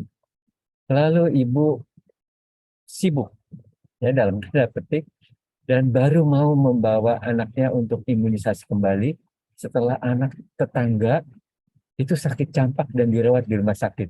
Jadi ibu tergugah untuk segera melengkapi imunisasinya. Nah, imunisasinya ini adalah jadwal imunisasi yang dianjurkan oleh Kementerian Kesehatan, oleh Dr. Prima tadi ya. Bayi ini sudah mendapat imunisasi sampai usia 1 bulan. Dan yang belum, sekarang usia 9 bulan adalah ini, ya, MR. Tapi yang 3 bulan juga dia belum dapat, sehingga boleh diberikan bersamaan. Yaitu DTP hepatitis B HIV yang kedua, OPV, dan PCV, serta MR. Nah, bentuk sediaannya, yang ini adalah, yang hijau adalah yang ditetes. Yang di kurung merah adalah yang suntikan. Sehingga bayi ini perlu mendapat 1 suntikan DTP hepatitis B HIV, PCV yang kedua, suntikannya, dan MR untuk suntikan yang ketiga. Nah, bagaimana melengkapi?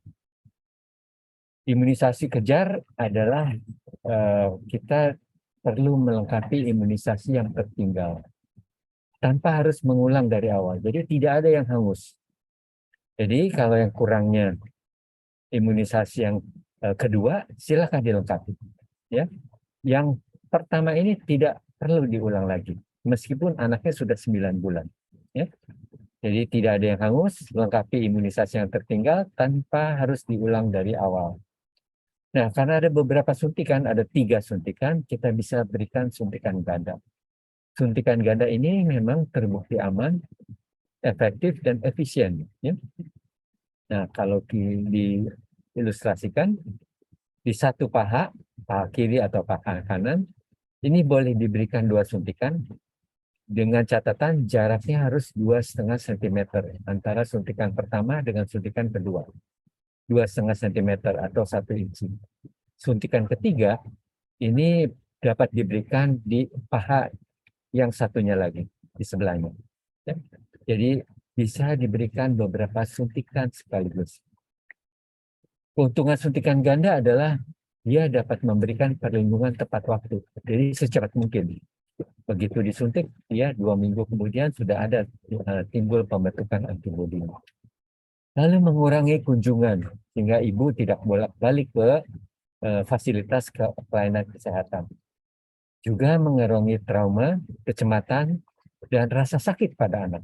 Dia berkurang. Dan selain itu juga bisa meningkatkan efisiensi serta cakupan imunisasi pada anak. Jadi ini adalah manfaat suntikan ganda.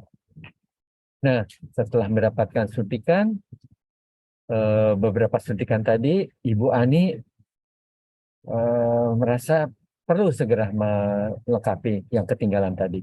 Lalu bertanya kepada tenaga kesehatan yang memberikan suntikan. Suntikan berikutnya, apakah boleh minggu depan? Jadi biar cepat, makin baik, makin selesai ya.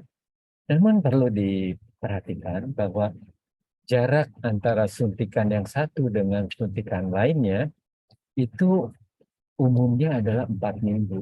Jadi kalau baru 1 minggu, 2 minggu, 3 minggu tidak boleh. Jadi harus 4 minggu atau 1 bulan. Jadi tidak bisa dirapel dalam waktu kurang dari 4 minggu. Dan tentunya syarat berikutnya adalah anaknya harus sehat. Tidak ada kontraindikasi, misalnya saja anaknya sedang demam, diare, atau bahkan sesak napas. Bagaimana kalau catatan imunisasinya itu hilang? Sehingga orang tua pasti udah apa belum disuntik yang vaksin tadi ya, yang pentavalen tadi. Nah, kalau dokumentasi imunisasinya tidak jelas atau hilang atau tidak bisa terbaca karena terkena banjir dan lain sebagainya, maka dia dianggap belum diimunisasi. Ya, sehingga perlu diimunisasi, dilengkapi imunisasinya. Nah, bila ternyata dia sudah pernah diimunisasi, tidak ada bukti bahwa pemberian imunisasi yang berlebihan itu berbahaya. Sebaliknya, kalau anak tersebut yang belum diimunisasi, kita anggap sudah diimunisasi, maka anak tersebut sebetulnya belum ada perlindungan terhadap penyakit yang berbahaya tersebut. Sehingga rentan timbul terinfeksi, dan bila terinfeksi dia bisa sakit, bahkan cacat, atau bahkan bisa meninggal dunia. Jadi kalau imunisasinya tidak jelas, catatannya hilang, ataupun tidak ada keterangan lainnya, anggap belum diimunisasi dan dilengkapi imunisasi. Nah, bagaimana cara mengurangi rasa sakit? Untuk bayi di bawah 2 tahun, silakan diberikan air susu ibu. Dengan menyusui akan memberikan rasa nyaman pada bayi dan juga menimbulkan rasa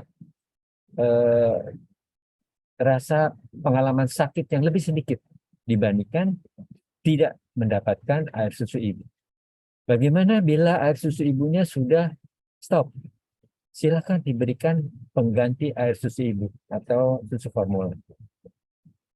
Nah, setelah itu bayi atau anak itu perlu diletakkan dalam posisi yang nyaman. Kalau bayi di pangkuan ibu atau pengasuhnya, kalau anak yang lebih besar dapat disuntikan imunisasi dalam posisi duduk. Untuk anak remaja, apalagi dengan riwayat singkop, itu biasanya diberikan dalam posisi tiduran. Kalau tidak ada riwayat singkop, remaja dapat diimunisasi dalam posisi duduk. Ini adalah contoh bahwa untuk anak yang lebih besar, dia bisa duduk di pangku oleh ibunya dan baru diberikan suntikan. Teknik lain untuk mengurangi rasa sakit adalah anak-anak dialihkan perhatiannya. Diberikan mainan sehingga dia asik, baru kita lakukan penyuntikan. Dan tidak direkomendasikan untuk diberikan anestesi lokal ataupun menghangatkan vaksin karena vaksinnya bisa rusak. Kemudian setelah suntikan juga tidak perlu digosok-gosok, dipijit-pijit, ya. Dan pemberian antipiretik ataupun analgetik lokal sebelum imunisasi itu juga tidak dianjurkan. Mengapa? Karena dapat mengganggu pembentukan antibodi pada saat imunisasi. Nah, salah satu cara untuk mengurangi suntikan vaksin, mengurangi nyeri pada suntikan ganda adalah memperhatikan urutan vaksin. Vaksin yang tidak atau kurang menimbulkan sakit diberikan terlebih dahulu, ya. Dan ini sudah ada juknis pelayanannya pada dari Departemen Kesehatan yang disebarkan kepada puskesmas ataupun posyandu, ya. Jadi misalnya saja ini ada 2 vaksin yang disuntikan, yang DPT hepatitis B/HIV yang lebih dikenal sebagai pentavalen. Yang nomor 2 adalah IPV. Maka yang diberikan adalah pentavalen terlebih dahulu, kemudian IPV. Bila pentavalen dengan MR ini lebih nyeri, sehingga diberikan kemudian. Bila IPV dengan MR, maka tetap MR juga diberikan yang kemudian. Bagaimana bila yang diberikan PCV? Maka PCV diberikan yang kedua bila disuntikan bersama dengan IPV maupun dengan vaksin MR. Untuk daerah Bali ada vaksin JE atau Japanese Encephalitis. Ini diberikan vaksin JE ini diberikan kemudian, ya, yang nomor 2 bila diberikan bersama dengan MR ataupun polio suntik. Nah, apakah penyuntikan ganda ini lazim digunakan di negara-negara lain? Ini adalah artikel terbitan tahun 2015.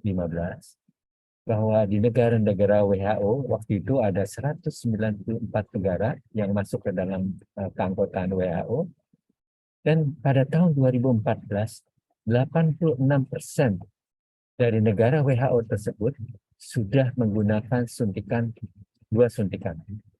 Dan pada tahun 2015 ada 92% negara yang tergabung dalam WHO itu sudah menggunakan 2 suntikan, jadi suntikan ganda. Ya. Ada yang lebih dari 2, yaitu 3 suntikan sebanyak 44%, 4 suntikan sebanyak 8%, dan 5 suntikan, bahkan paling banyak 5 suntikan digunakan pada 5 negara. Dan ini adalah negara-negara yang tergabung dalam WHO dalam berbagai region, dan ini adalah totalnya. Bagaimana di Indonesia? Di Indonesia suntikan ganda ini pun sudah tidak asing lagi, mulai digunakan sejak tahun 2012 di Provinsi Yogyakarta. Kita tahu bahwa di Yogyakarta itu selain suntikan pentavalen tadi, anak-anak juga mendapatkan suntikan IPV, inactivated polio virus, polio yang inaktivasi yang disuntikan.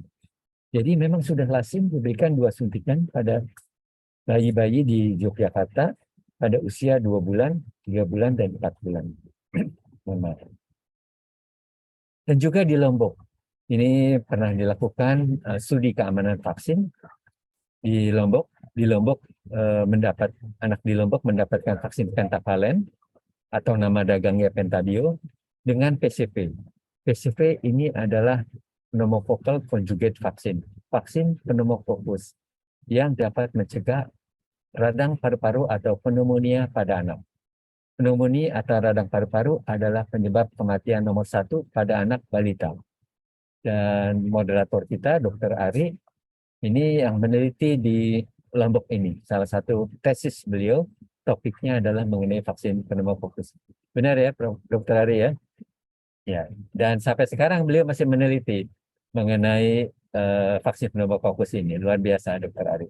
Dan kita lihat, ada lebih dari 1.000 anak dan dibagi yang mendapatkan vaksin pneumococcus ada 403, pneumococcus dengan pentabio ada 101, pneumococcus pentabio dan OPV ada 544 anak. Dan kita lihat bahwa ini efek samping nyeri ya. Yang mendapat pneumococcus ada 55%, sedangkan yang mendapatkan vaksin pentavalen dan pneumococcus 2 suntikan total nyerinya adalah 42%. Kalau ditambah tetesan, ini malah lebih banyak, 59%. Tetapi bila diuji secara statistik, tidak bermakna. Jadi, untuk yang nyeri, 1 suntikan 50% mengalami nyeri, 2 suntikan 42%. Ya. Bagaimana yang bengkak? 1 suntikan pentavalen, pneumococcus, yang bengkak ada 37%. Pneumococcus ditambah pentabio yang bengkak 34,7%. Ditambah tetesan OPV, pentavalen, pneumococcus dan OPV yang bengkak ada 33%. Ya, jadi lebih kecil dibandingkan yang hanya 1 suntikan. Tapi sekali lagi, ini tidak berbeda bermakna secara statistik.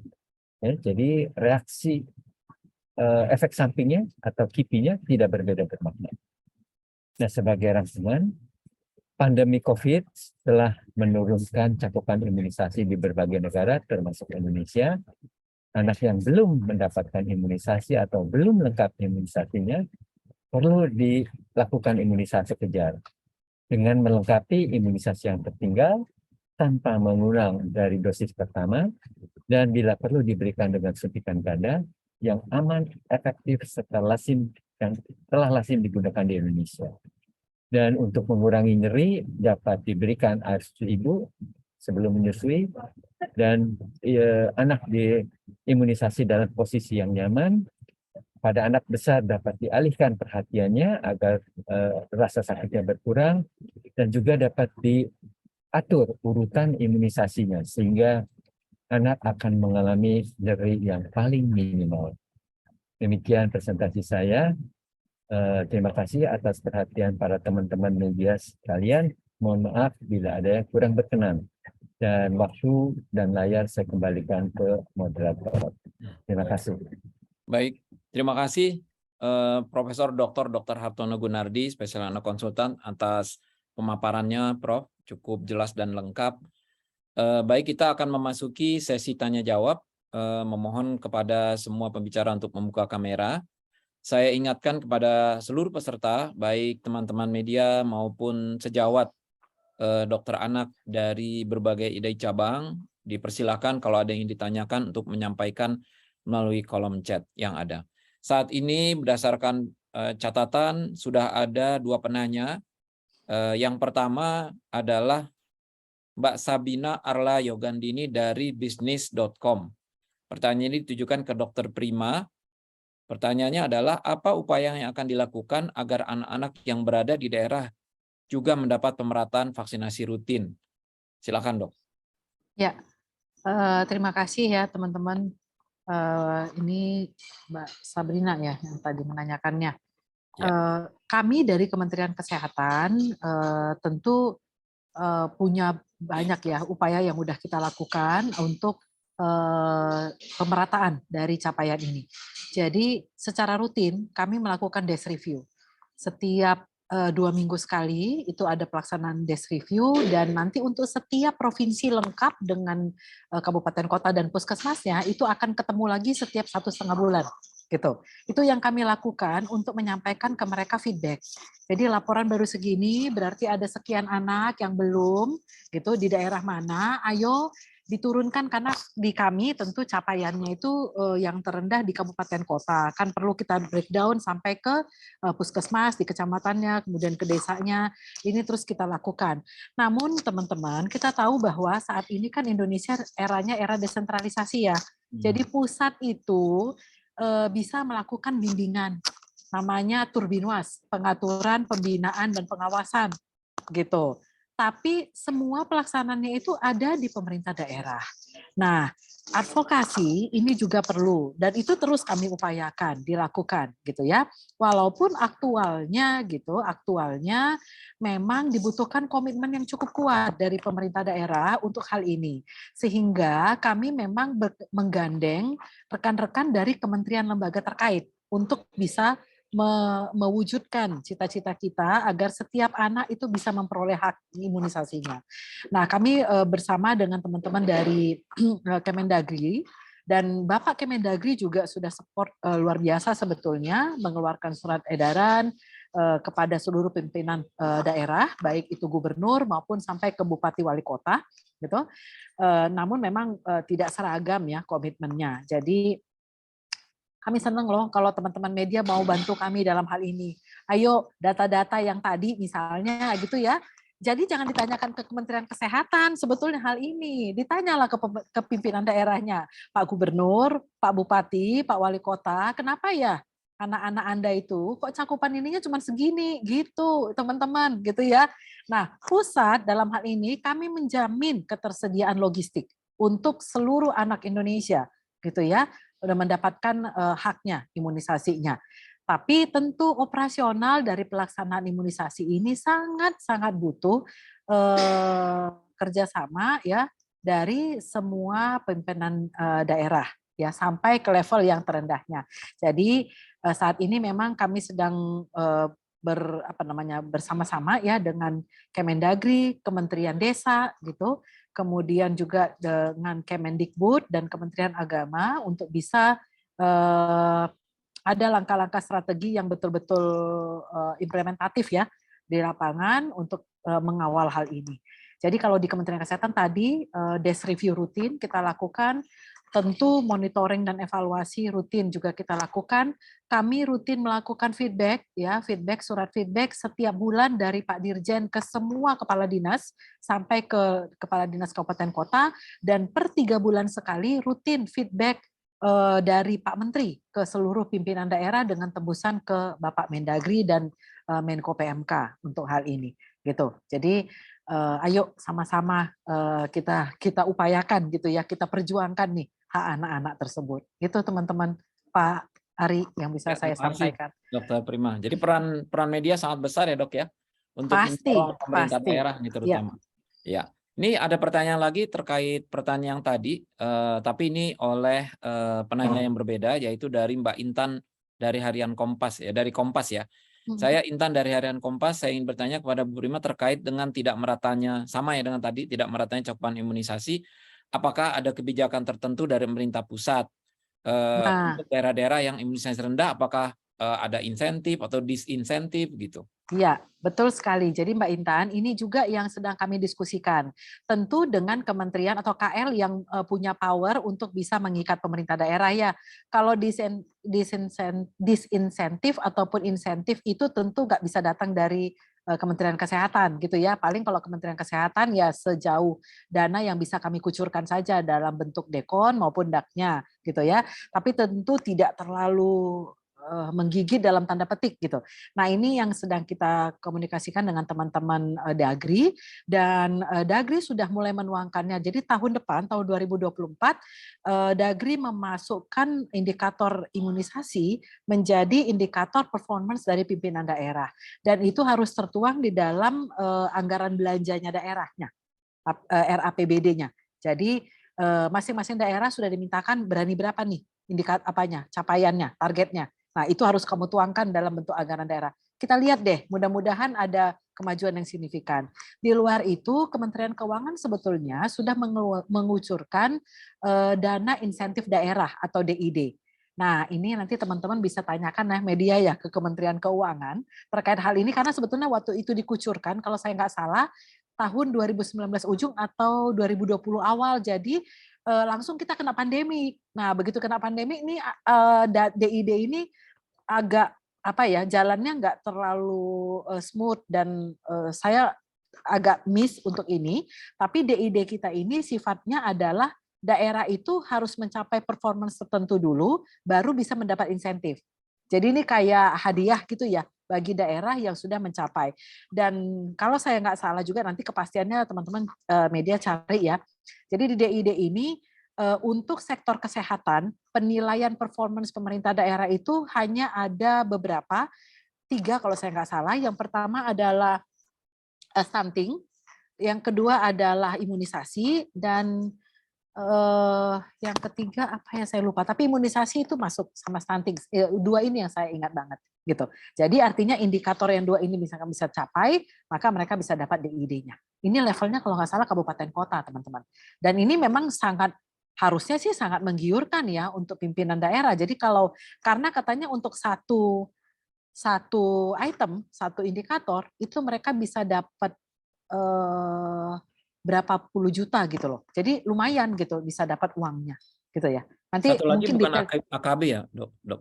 AKB kali ya, Dok ya. Itu saya mohon maaf, nanti dilihat lagi deh. Tapi ada DID yang mungkin perlu kita tanya lagi. Kami juga belum, ini gara-gara waktunya kita itu terderah KLB polio ini, jadi belum sempat untuk menata yang ini gitu loh. Kemarin udah teringat tapi disibukkan oleh hal-hal lain. Kami mungkin bantuan teman-teman media juga nih ya, kalau bisa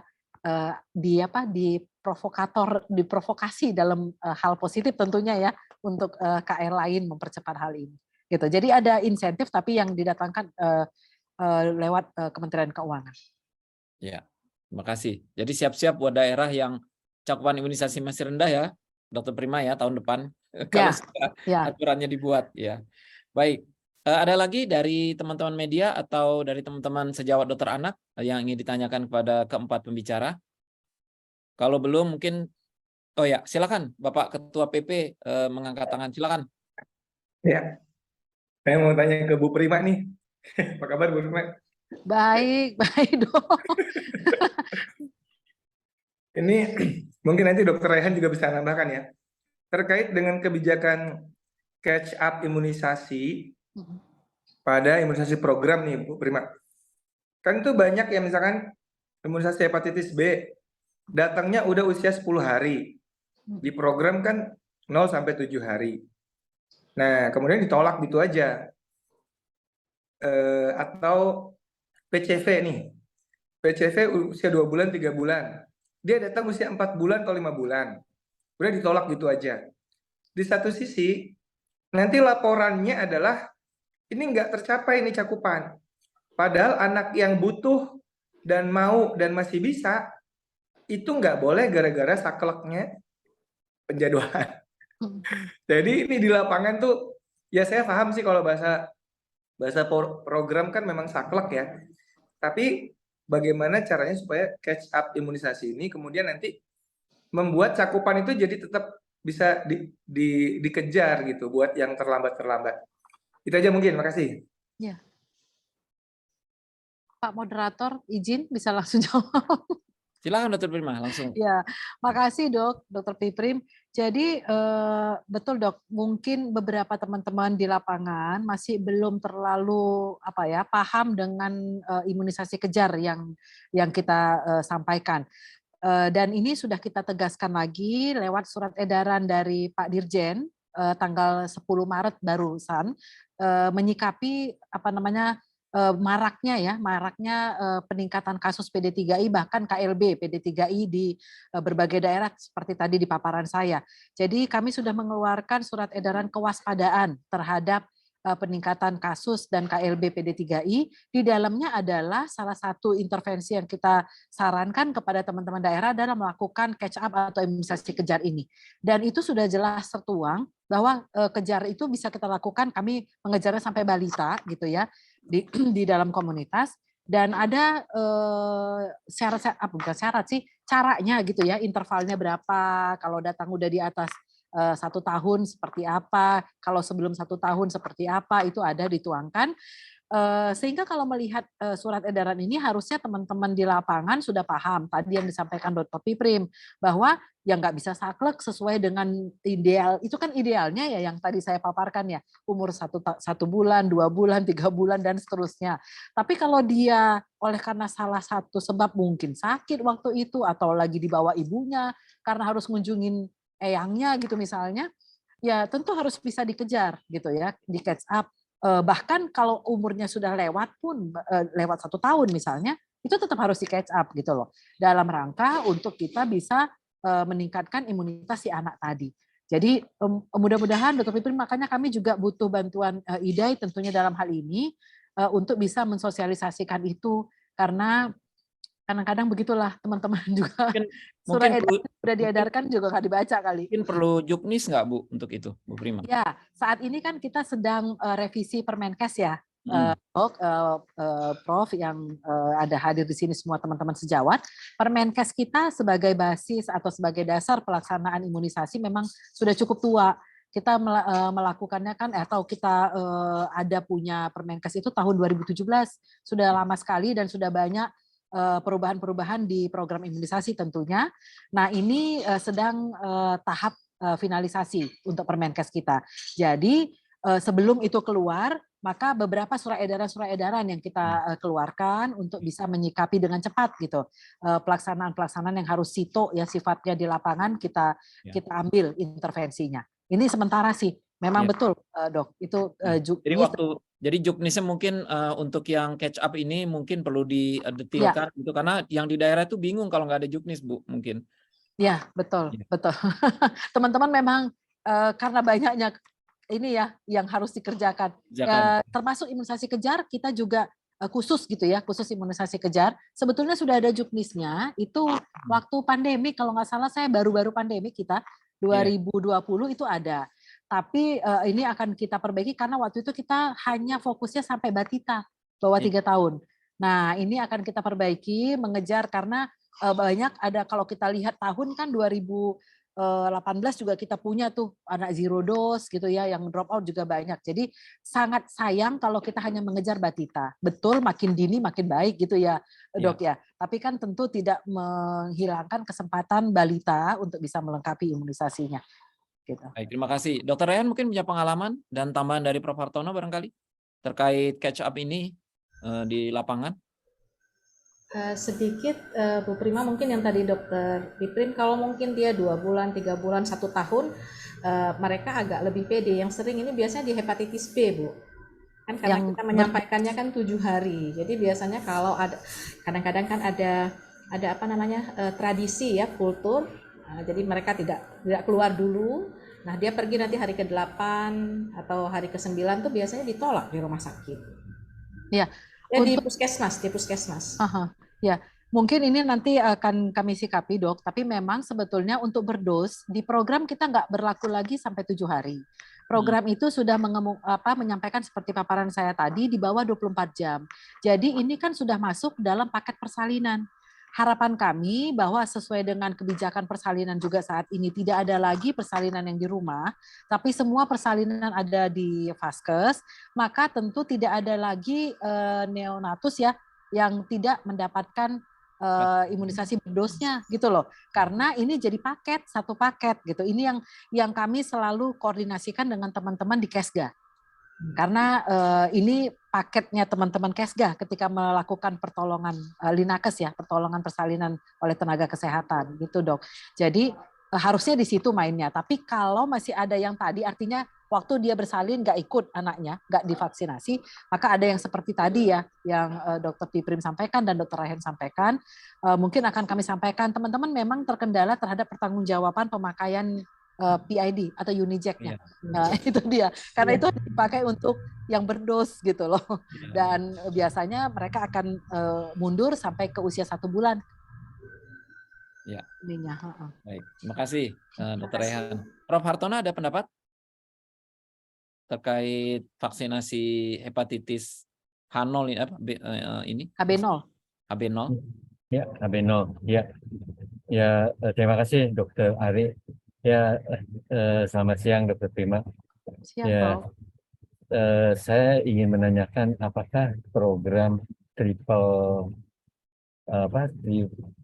infection ya, screening 3 penyakit itu, hepatitis B, HIV, dan sifilis, apakah masih ada ya?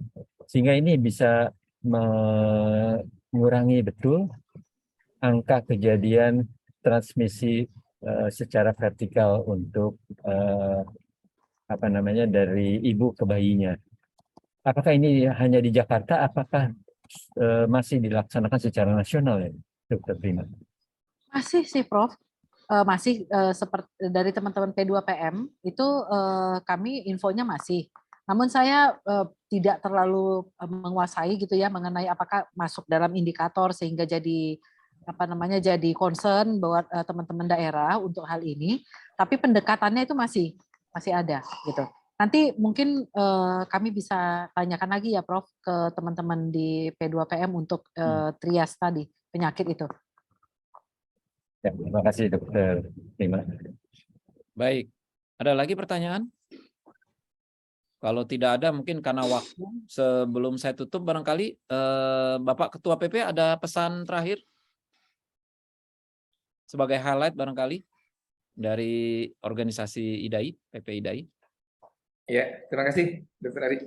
Ya, saya kira IDAI selalu bekerja sama dengan berbagai stakeholder ya, terutama Kemenkes, kemudian juga dari profesi lain, bidan dan sebagainya. Kita memang imunisasi ini salah satu gini, dokter anak ya imunisasi gitu ya, biasanya dokter anak itu kayak ada imunisasi gitu. Ya. Jadi memang ini tidak bisa terpisahkan lah dengan imunisasi, sehingga kami sangat concern dan sangat bersemangat ini bekerja sama dengan Kementerian Kesehatan. Silakan nanti bisa dimanfaatkan para SPA sebagai narasumber untuk meningkatkan atau mengadvokasi imunisasi di berbagai daerah. Namun juga kemarin tuh ada ini Bu Prima ya, ternyata salah satu kunci juga di Kemendagri ya, di Kemendagri. Jadi rupanya Kementerian Kesehatan saja juga tidak berkuasa untuk daerah-daerah yang punya otonomi daerah ya. Dan kalau Pemdanya aktif, itu cakupannya insya Allah lebih bagus, lebih cepat ya. Tapi kalau Pemdanya melempem ya susah. Ini juga mungkin teman-teman media bisa ikut mendorong juga nih ya. Selain kita juga mungkin IDAI nanti ada rencana juga audiensi dengan pihak-pihak lain seperti diantaranya Kemendagri. Saya kira itu Bu Prima dan Dr. Ari ya. Kita insya Allah IDAI tetap komit untuk mendukung imunisasi agar supaya anak-anak kita makin sehat. Terima kasih. Baik, terima kasih Bapak Ketua PP atas arahannya. Baik, kita udah sampai ke ujung acara ya. Jadi kita akan selesaikan acara seminar media pada siang ini. Saya ucapkan terima kasih yang sebesar-besarnya kepada 3 narasumber kita, Dr. Prima Yosefin, Dr. Raihan, dan Profesor Dr. Hartono Gunardi atas sharing ilmunya, sharing pengetahuannya terkait dengan imunisasi. Semoga apa yang kita sama-sama diskusikan siang ini membawa kebaikan dan membawa manfaat buat pasien-pasien kita, masyarakat kita, terutama yang kaitannya dengan imunisasi. Terima kasih juga partisipasi sejawat dokter dan rekan media dalam mengikuti acara ini dari awal hingga selesai. Semoga apa yang didapat dari hari ini itu bisa teman-teman bisa membantu sesuai dengan bidangnya masing-masing. Sampai bertemu pada seminar media IDAI selanjutnya. Mohon maaf kalau ada kekurangan. Saya tutup dengan Assalamualaikum warahmatullahi wabarakatuh.